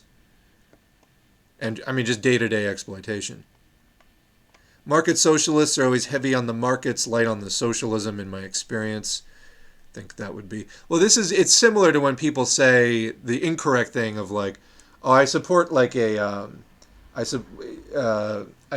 is it? Been talking too long. This always happens in the streams. Yeah, I support a mixture of capitalism and socialism. 95% capitalism, 5% socialism. So, similar. Not to mention the prevalence of Nazism in Ukraine. Yeah, so we covered this before when we were talking about de-Sovietization, which didn't have enough detail for one person. We'll cover that again in the future as part of our ongoing anti-fascism stuff. But, yeah, the right wing is everywhere. It is in the former USSR countries, involved in the project of de-Sovietization or decommunization. Putin made the statement, oh, Ukraine is interested in decommunization. Let us help you with that. In other words, what does that mean for Ukraine? Reincorporation back into the Russian Empire. Because it was only the formation of the USSR, really, the struggle around that made Ukraine into an independent country. Yeah, no matter the outcome of armed conflicts, the workers fight against both the international and, quote, their own ruling bourgeois class. The workers must fight. Pro-Russia is a defense of the Russian bourgeoisie and capitalists. It's not Marxism to defend the bourgeoisie in any country. You are correct. Sickle me pink. Absolutely. That is what revolutionary defeatism means. It doesn't mean the, quote, enemy or the bourgeoisie over there wins and defeats your bourgeoisie. It means the bourgeoisie everywhere. I feel like I was considering today doing another reading of Lenin's main work on revolutionary defeatism, the defeat of one's own government in the imperialist war. We'll probably do that at some point. I did it like last February or March. And then I've done many other texts by Lenin about nationalism and war. They all have the same message, okay? And he goes through that. Like Trotsky had a wrong position on it, and other people had wrong positions on it. He clarifies what is the correct position. So yeah, when you're revolutionary defeatist, you're not just against your own bourgeoisie, but like other countries' workers should still keep shooting at you. That would make no sense at all. So obviously you're for it in all the countries. Both the Democrats and the Republicans are for escalating hostilities with China to the cusp of world war, but not crossing the line. The problem being we were almost annihilated numerous times in the Cold War, saved by the bell at the last minute. Yeah, I mean, also, like, a lot of the U.S. factories are in China at this point. So there's a lot of things where there's a dependency on China, and they need to, they're trying to avoid hot war while they need all the benefits of a war without actually having the war for as long as they can avoid it. Because, again, they would like to slip back into negotiations mode. The U.S. is very hell-bent. And if you're advocating for the Russian bourgeoisie or for the Chinese bourgeoisie, for that matter, in this inter-imperialist conflict, you're saying, hey, the other imperialists should make nice with them and give them a bigger cut of the right to exploit on the global stage. Because the US and NATO would like these emerging large capitalists to stay subservient to them indefinitely. Obviously, that's never going to happen because the nature of capital is it grows with time. The longer that you run capitalist operations, the richer you get, the population gets proletarianized, the capitalist gets stronger. So that's only going to happen next decade and the following decade. The longer that capitalism exists in these, post-socialist countries. And I know people are split on whether China is fully post-socialist or not. They're definitely allowing capitalism. We can agree on that. And the nature of capitalism is to grow. We looked at statistics last time on how, urban employment has gone from like 20% private sector to the overwhelming majority of it in the last 20 years. That's just going to keep going in that direction. And so it's a question of at what point does the Chinese bourgeoisie become, the political force that can no longer be contained, if indeed it hasn't already reached that point. So what's unusual and I think confusing, it was confusing for me looking at China too, is when you look at the social democracy of the US or Western Europe or whatever, they were building social democracy on top of robber baron free market capitalism. Where China is introducing elements of capitalism or social democracy, they're building it on top of actual socialism. So it's kind of a new and unusual animal in that way, this phenomenon of like socialism social democracy being built not on top of free market capitalism, but being built on top of socialism. There are fewer instances of it in the world. It is more unique, more rare, and to some extent more confusing for those reasons. We also have less, extant Marxist theory on this subject. As you know, Marx mostly wrote about capitalism, the end of capitalism, and a few guesses as to what socialism would be.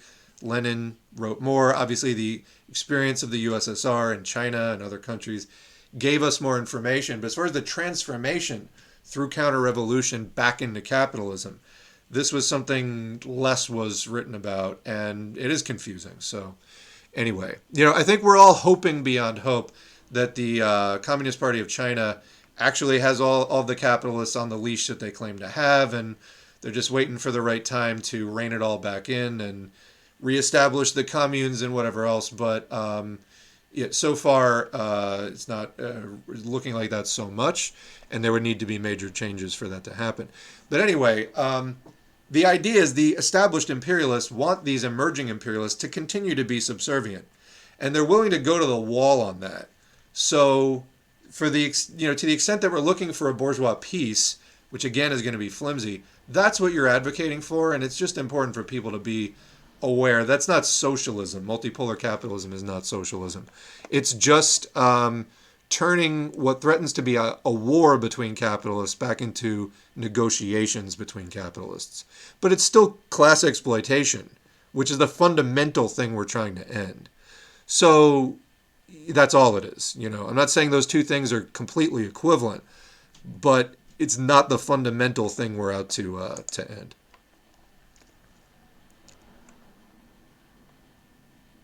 I hate that anytime you bring up the fact that it's a proxy war between two imperialist powers, ultras always say you're just a Western leftist who hasn't done anything. Well, I mean, let me just say this for the record. Random internet people don't know who you are or what you have or haven't done. Okay? So anyway. Yeah, I mean, the overall history of the country is one thing. They don't really know anything about your organizing history. In fact, if anything, most of these people are, with their gung-ho enthusiasm on the armchair bourgeois cheerleading, I would say that they're probably less likely to have been involved in anything in the real world. But anyway, ultras always say that you're just a Western leftist who hasn't done anything, as if there's anything even happening on the left anywhere else either. Yeah. As far as I see, there are no revolutions on the horizon yet anywhere. And again, let's remember the primary factor in social revolution is internal organizing. External factors can influence the relative ease or difficulty of that. They're not the decisive factor ever. And the fact is that organizing just isn't happening. So that's what I want to see first before anything else. You know, I want to see the anti-revisionism. I want to see the relentless engagement and promulgation of proletarian ideology. You know, when that's actually happening and it's not just, you know, tailing the capitalists, you know, we'll have more to discuss, I think. The war can put Russia in a political crisis, but that doesn't mean that a revolution is possible if the military don't support it. Yeah, it's not, nothing is automatic. Today, armed revolution can't be, you know, anyway, I'm not even going to go down this road. So if you're saying revolution is impossible, why are you here? Why are you here?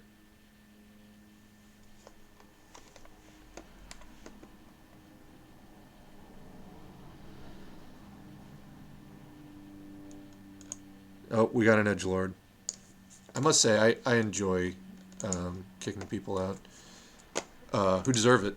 Who deserve it. I do enjoy it. Bye-bye. I never got why Ugopnik loves Zizek so much, just don't see what he offers. And how. Yeah, I don't really listen to Ugopnik, so I don't know. Nothing specific against him, although the constant promotion of alcohol turns me off. Alcohol makes everything worse in life. Anybody who's watched anybody get into serious alcohol use shows that it is not for the better. I don't care if it's joking. That's one thing that turns me off. But I don't know. I'm not a Ugopnik listener in the first place. I mean, that's obviously not political in a Marxist sense, but all right. Good night to Damien. My dad used to be an anti-communist in Yugoslavia, barely passed Marxism because he was criticizing the first 5 years plan. Now that he experienced liberalism, he will pick even Yugoslavia's model. I think that this is, I grew up with liberalism and shock therapy, but I missed the material analysis. Muhammad Ali made the anti-war movement mainstream. So this is, I think, a thing that you find when you read Black Shirts and Reds, Parenti's book about kind of the destruction of the USSR and fascism and other things. Fascists, of course, being anti-communists who are looking for things like the political destruction of the USSR. A lot of people, like, the sense in the USSR and in Eastern Europe was they wanted more of the consumer goods and they took for granted a lot of the basic economic freedoms that they had. Like they didn't believe, the Marxists, that things would be as bad as they were saying under capitalism.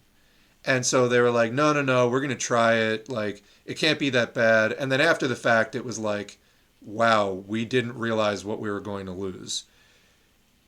That's really, really unfortunate. I think you have that even here in the U.S. You know, during that period of counter-revolution, the 80s roughly, like 70s and 80s, you had the socialist countries introducing some amount of capitalism, Obviously, the USSR and Eastern Europe completely destroyed. Capitalism now, overrun in many ways with capitalists.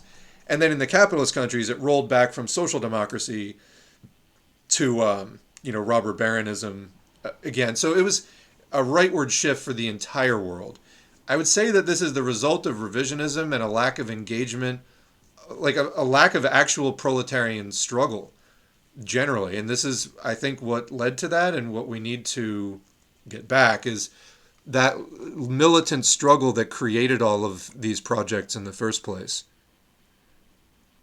But yeah, criticizing Yugoslavia, criticizing Marxism, and then when you experience the alternative, it's like, oh, can I have that back? It's not perfect. It's not a utopia. What it is ending class exploitation. There are a lot of perks to that. You should really check it out. Yes, it's not going to make people never jealous again.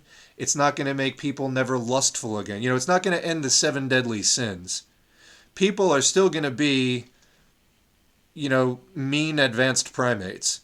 But getting class exploitation out of there as a system really makes a lot of stuff better. And that's really what we're saying here. All right, I'm going to leave it there for the chat. I do want to just cover well, there's a lot of chat left. Boy. Oh no, there's not a lot of chat. There is like one troll that keeps doing this. I guess today the mod didn't show up today. Just save some of this chat for later. Wow. You really had nothing better to do but to come in here and rage out against socialism? What was that worth to you? Because literally there's no record of it anymore.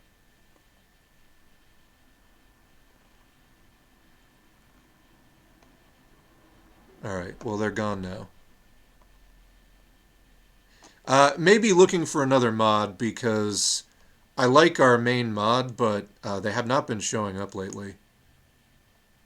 I'm not going to remove them as a mod, but we need somebody who's going to actually be here all the time.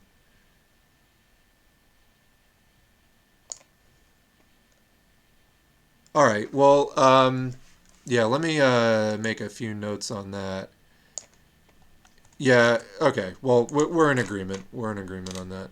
So let me take down a couple of things there. I'll keep that in mind. And all right. Well, that takes us to our last couple of articles here as we wrap up for the day, and probably the week as well. We will see. It really it's not the streaming. It's the Twitter. It is the Twitter that's doing it. All right. So COVID and bird flu, and then we're out for the day. So we're starting 2023 with the highest wastewater levels of SARS coronavirus 2, aka the COVID virus, of any year of the pandemic so far by a lot. Following the December-January COVID-19 surge, the levels fell, but they're leveling out at the same rate as the big plateau of 2022. The Midwest is also rising. So let's look at some charts from our good friend BioBot. This is BioBot, biobot.io/data. They do wastewater reporting. Now that the cases are basically, they've stopped counting cases, or that's the turquoise line underneath. The blue line is the wastewater level. And this isn't even from all the states, but this is the wastewater that we know about. So yeah, the December, January, now we're getting 2 big surges a year. That first hump is July and August. Then the more recent one is December and January. And where is it leveling out in between? It's leveling out at the level of previous surges. That is literally the new normal for how much virus is circulating. The pandemic is not over. I said last year, New Year's Eve, 2021, that the pandemic, far from being over, may just be beginning. I think that is being borne out by this. So let's look at the regional chart.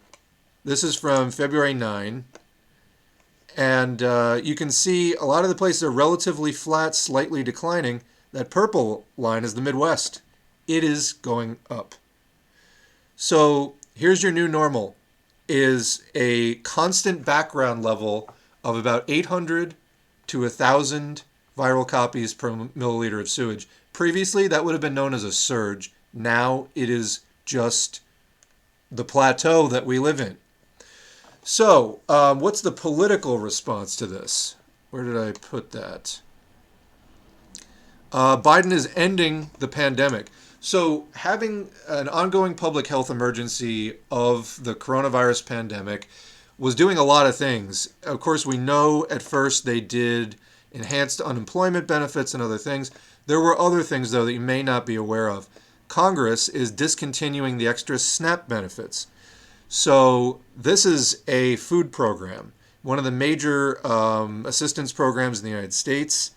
And there's another one, TANF, Temporary Assistance to Needy Families. But the end of the pandemic era program, I mean, SNAP's been around for a lot more than that, but this was like an enhanced version of it, means the loss of millions of dollars of direct aid for the state's poorest residents. So this is about, I think, Massachusetts. I got two different people sending me this article. So this is one of the consequences of ending the pandemic legally. This is by Brian Zayats. Beginning in March, recipients of Supplemental Nutritional Assistance Program, or SNAP, benefits around the country. So this is around the country. I think this article focuses on Massachusetts, but will no longer receive extra benefits on their cards each month. Due to negotiations over the federal budget, which took place late last year, the final payment of the minimum $95 monthly bonus will be paid on March 2nd. So that's ending in like 2 weeks. For the nearly 200,000 residents of Hampshire, Hampden, and Franklin counties to participate in the program, this could mean an abrupt drop in food purchasing power, by like $95, come April. Republican-led efforts to curb public spending on mitigating the impacts of the COVID-19 pandemic were largely successful in Congress's budget negotiations.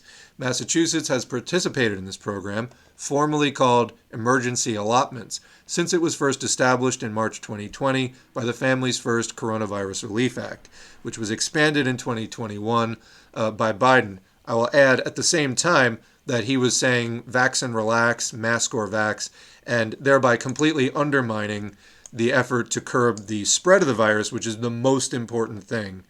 So that, not the party of science, not by a lot. Neither Democrats or Republicans follow science. By the time, they just do it in different ways. By the time Congress voted to cut the program, some states had already elected not to utilize emergency allotments to relieve food insecurity during the pandemic, or they placed restrictions on eligibility. This is the kind of fascist hellscape we live in. Congress was giving states money to give poor people food, and they wouldn't give it to people. Massachusetts, however, did continue to make the payments freely available. So Congress gave Massachusetts money. Massachusetts actually handed it out to its poor people. They made it freely available to all residents who already received SNAP benefits.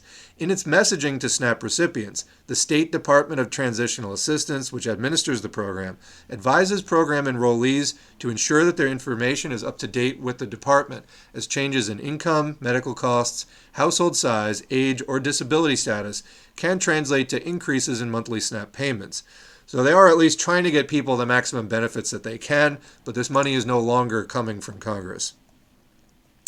They also encourage recipients to start saving up their benefits now and to take advantage of the Healthy Incentives Program, or HIP, which places up to $40 per month back into a SNAP account after benefits are spent at participating vendors of fresh foods and produce like farmers markets or farm stands. Let me add where you can access them, because if you don't have a car or reliable access to a car, getting to a farmer's market can be difficult.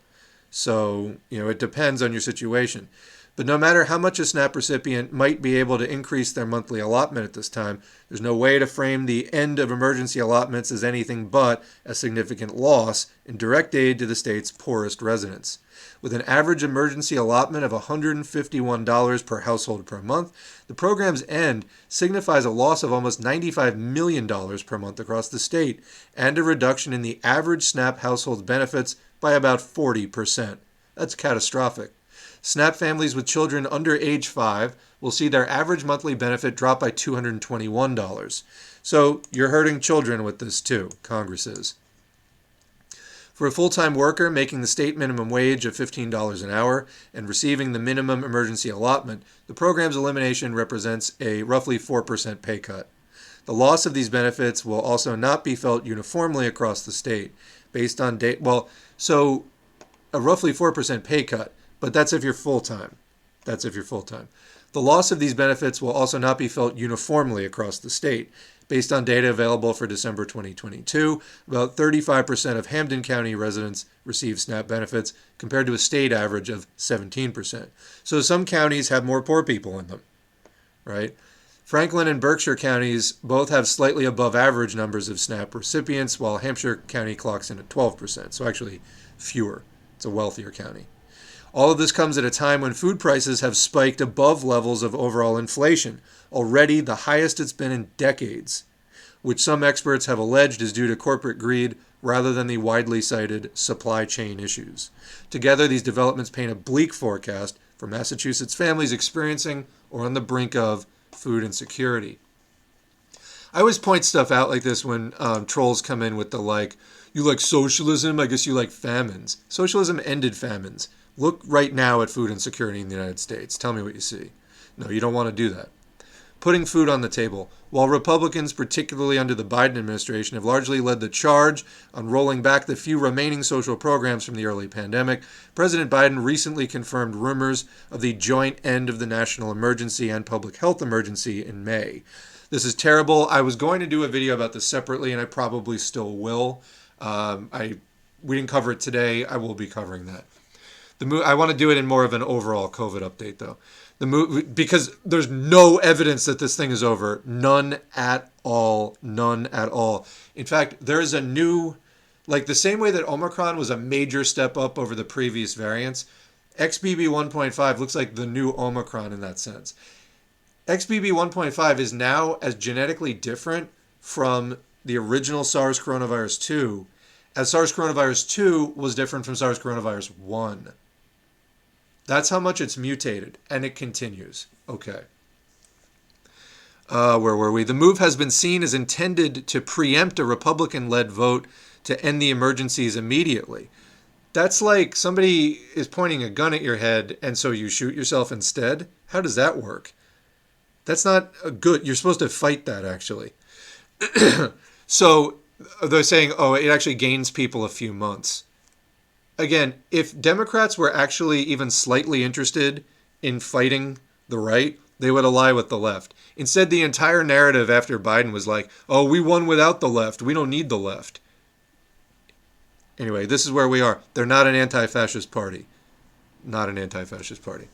But it also raises more obstacles for demonstrators. Yeah, because now they have to defend the move. They're like, it's over, it's fine. Biden was saying last year the pandemic's over. It also raises more obstacles for Democrats interested in preserving pandemic-related social aid programs. For Congressman Jim McGovern, who has made combating hunger a focal point of his 26 years representing parts of Hampshire, Franklin, and Worcester counties, this is a cause for concern. And for people totally unfamiliar, everything in Massachusetts is in fact pronounced Worcester. It is a cause for concern on both counts. Look, SNAP works, McGovern is quoted as saying, and if it were up to me, we would, and credit to Dave Barry for that joke, by the way, we would have made those upticks in the program permanent. McGovern told the Shoestring in a phone interview, explaining how the average allotment went from $1.40 per person per meal to a current level of $2.49 per person per meal, which will be reduced to about $2 with the end of emergency allotments, thanks to President Biden's raising of base allotments. It aggravates me to no end that we're constantly fighting against efforts to nickel and dime programs like SNAP, he continued. You try living on $2 per person per meal, McGovern said, addressing his Republican colleagues. You can't even buy a cup of coffee for that. I've lived on a SNAP diet on a couple of occasions, and it's almost impossible. McGovern, who's now the chair of the powerful Rules Committee in Congress, has had the ear of the president recently on the issue of hunger, most recently manifested by the first White House conference dedicated to the subject since 1969, which took place in September. The president, for his part, is committed to ending hunger in the U.S. by 2030. Yeah, we can't actually fight for, not ending SNAP benefits, but we're going to end hunger, of course. As McGovern gears up for another fight on just don't believe these people anymore. It's absurd. They'll promise you anything. As McGovern gears up for another fight on the 5-year farm bill, through which he wants to expand SNAP and prioritize the needs of small and medium-sized farmers over, quote, big agribusiness, who he points to as responsible not just for poorer quality food, but for raising prices out of corporate greed. He also praised incoming Governor Maura Healey for taking the issue more seriously. Now we're getting into like regional, local politics here. The governor's supplemental budget, announced January 30th, allocates $130 million to fund 3 additional months of extra benefits at the level of 40% of the emergency allotment once the federal program ends, creating an off-ramp rather than abrupt drop in benefits. The budget will have to be approved by the state legislature to take effect. Nevertheless, food aid workers on the ground are still preparing for an uptick in need, so things like food banks and things this spring. And of course, there's no off-ramp for people needing to eat food, so yeah.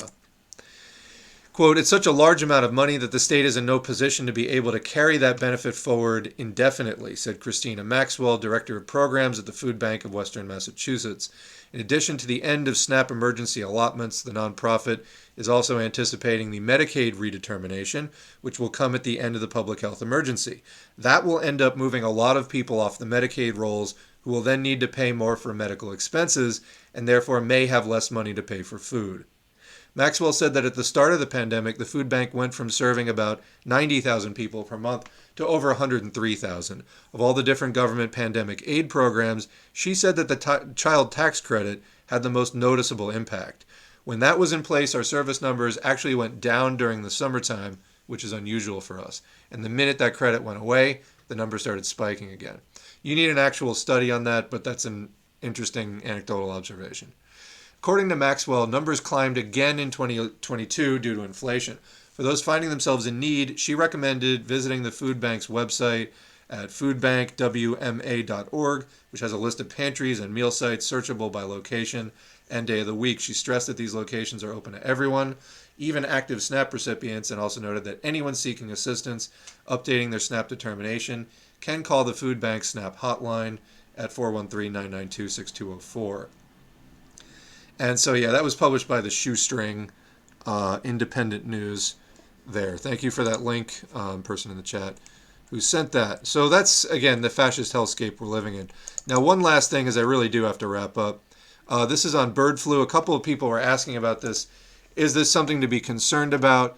Short answer, not yet, but here's basically the breakdown. So previous strains of bird flu haven't usually spread among humans, but in a COVID-compromised immune environment, could 2023 be different? Quote, it is rare that bird flu jumps over into mammals, and rarer still that humans catch the potentially deadly virus. This is on a story out of Peru that hundreds of sea lions were found dead. Almost 600 sea lions and 55,000 wild birds have died of the H5N1 bird flu virus in recent weeks. So to sum this up, before people get overly alarmed, this isn't happening quite yet. There were a couple reports in the U.S. of this, making a jump to humans. There's only been one case, and we haven't seen human-to-human transmission currently. It's been documented before in the past, but it's very rare. So the current strain of bird flu is not well adapted to mammal-to-mammal transmission, although it's possible. And even if you get mammal-to-mammal transmission, if the virus evolves to be fit in mammalian hosts where it can jump from mammals to mammals, it doesn't necessarily mean that's specially adapted for humans. So that's still okay. What the H5N1 is really good at is killing birds and spreading between birds. Then what's happening is wild animals will eat infected birds, whether they're dead or alive. This includes a large range of animals that are eating the dead or infected birds: seals, sea lions, ferrets, bears. We'll read a complete list in a minute. There's a lot of animals that will eat, dead or dying birds or kill them. And they can catch H5N1 from that, which can kill that animal. There are also some cases like this sea lions in Peru, or the mink farms in Spain. Or there was another one, speaking of Massachusetts again, last summer there was an outbreak of, again, several hundred seals, I think it was. We'll read that in a second, which died, and it was probably from either eating the birds or just being really, really close to the birds.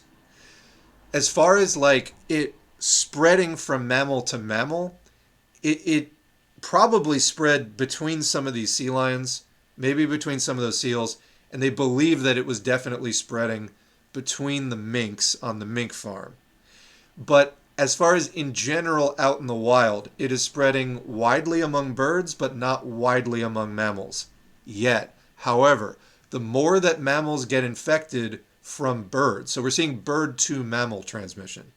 The more bird to mammal transmissions there are, the more rolls of the dice that the virus gets in a mammalian host to try to become more fit. And so if we get strains of H5N1 that are adapted to mammal transmission, then you could get a big outbreak, say, between bears or whatever. And in that case, then it could, if it makes the jump from non-human mammal to human, obviously we're also mammals, if it makes the jump from non-human mammal to mammal, or, you know, I just said that backwards, if it makes that jump from non-human mammal to human, there we go, then it starts taking shots at cracking human biology and becoming adapted for us. If we get a strain of H5N1 that is adapted for human-to-human transmission, currently the mortality rate of this is 56% in documented cases. Even if that comes down somewhat, that's horrifically high. So it's a very, very deadly strain of flu, which is found in wild birds everywhere now.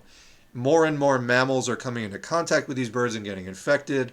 So far, it hasn't really jumped to humans. There's only been one case, but the virus is not adapted to human transmission. So let's just read through this quick. H5N1 in Mexico. So as of February 6th, the prior week, there were outbreaks in humans in Mexico in Yucatan state, popular tourist destination. Why? Because there were birds. Oh, I skipped over it. But anyway, as that post says, there were birds that were getting H5N1, like poultry, like food birds, and they were being buried. And then people, being poor, were digging up the buried birds and eating them and then getting sick with H5N1. That's really bad.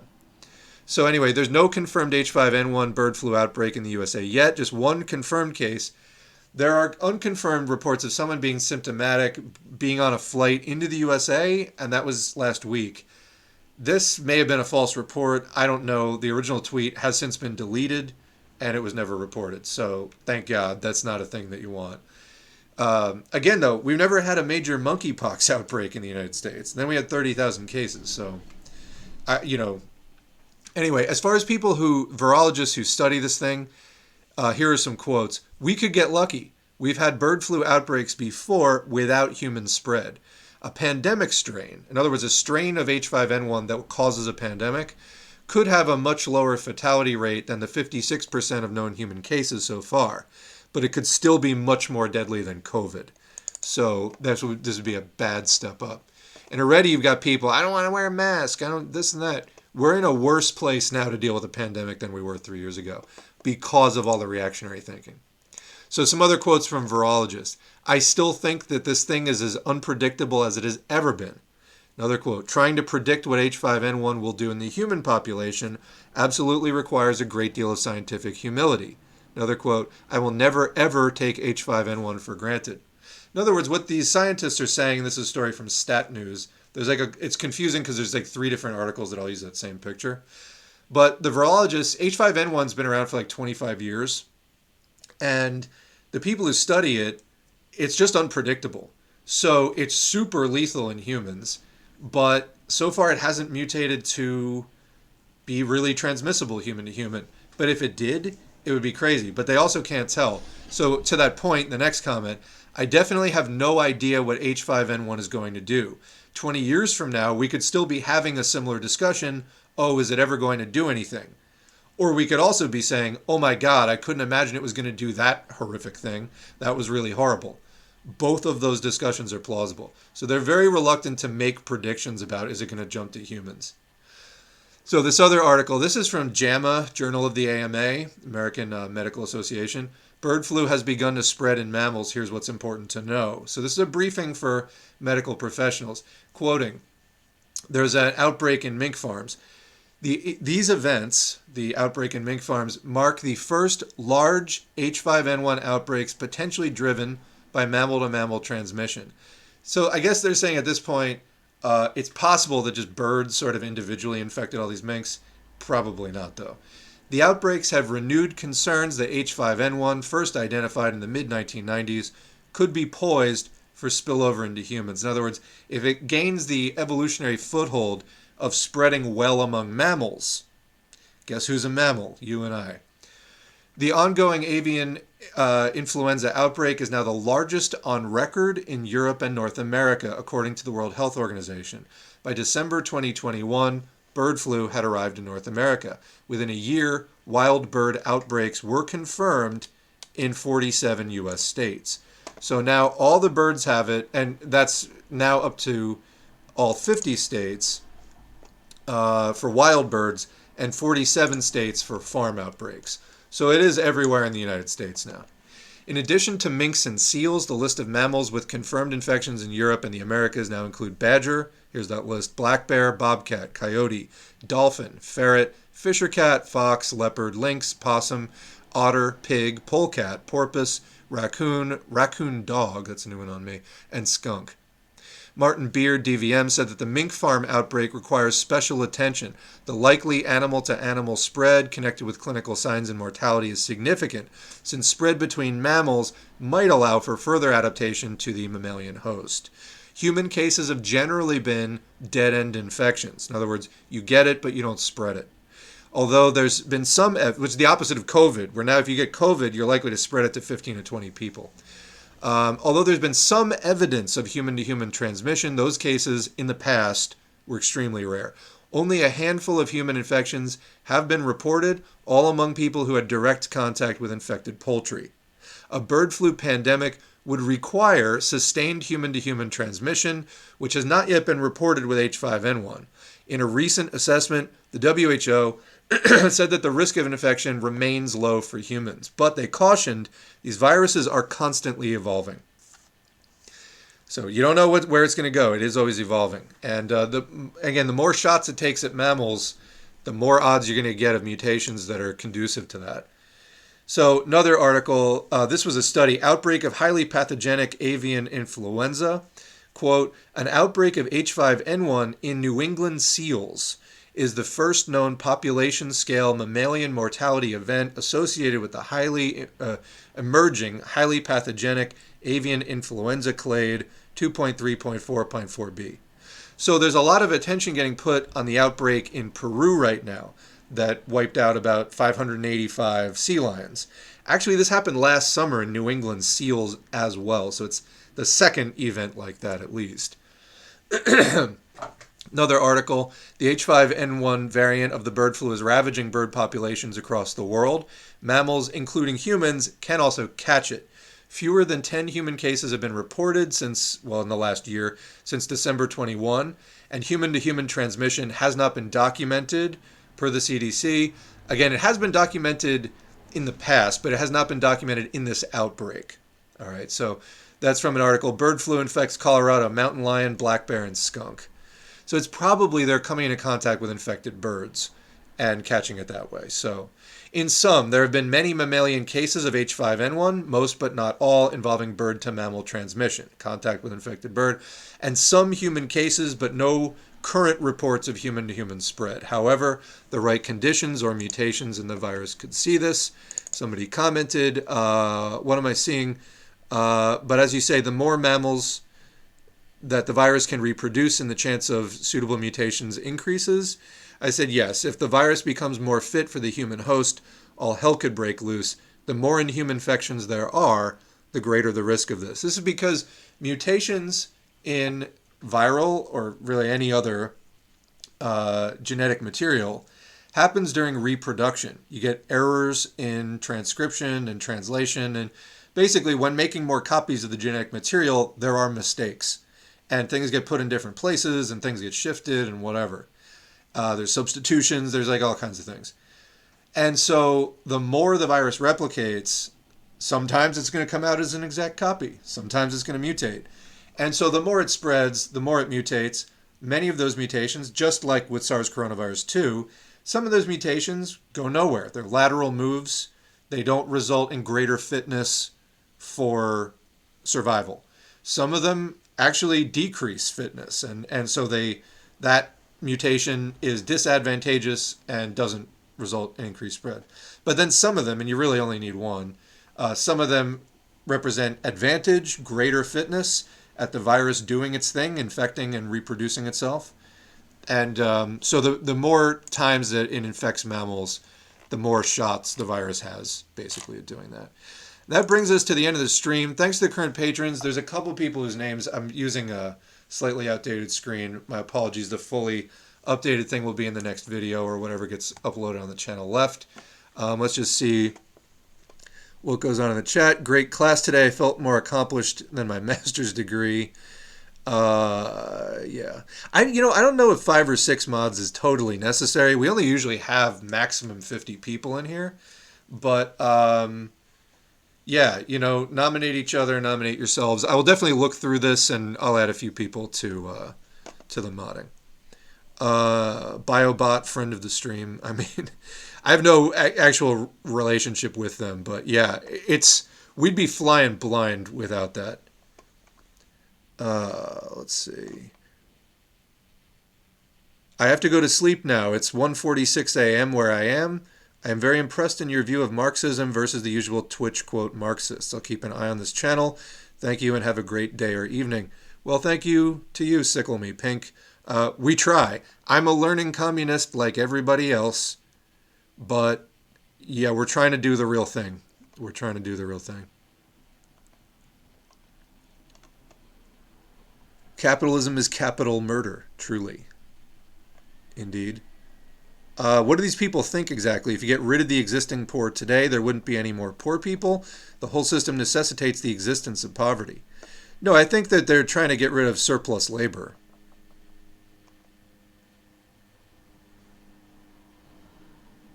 Got to force people back into the labor market for that second or third job, decrease the meager increase in wage growth, worker leverage. I mean, there's a variety of things going on here. We've talked about it before. I don't want to pin it down to just one thing right now. But yeah, Biden win equals we don't need the left. Fuck them. Biden loss. How could the left do this? They betrayed us. Absolutely right.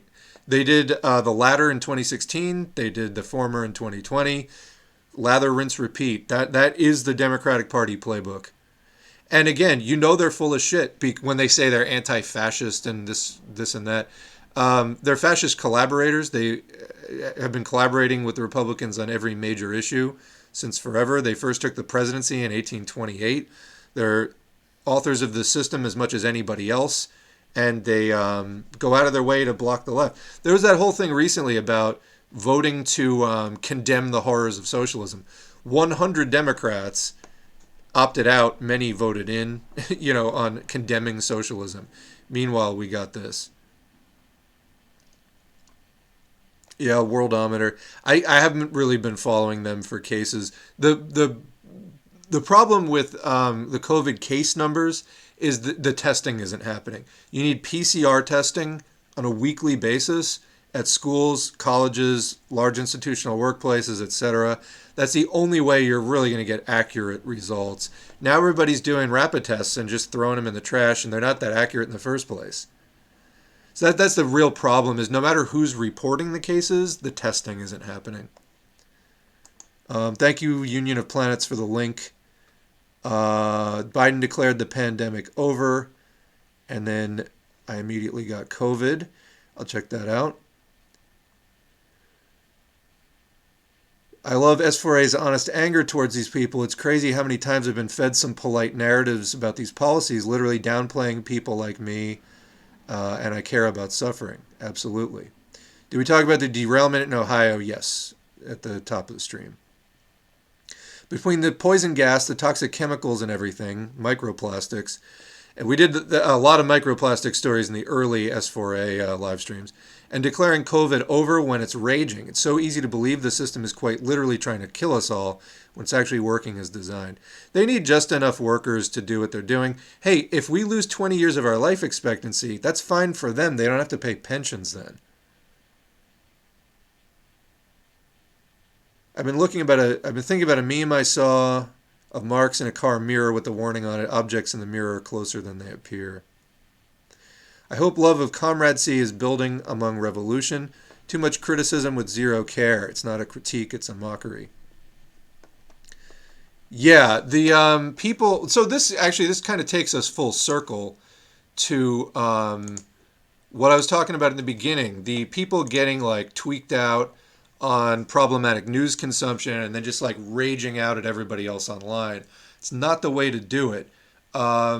We need a constructive, supportive movement, and a lot of times the online environment is just not conducive to that.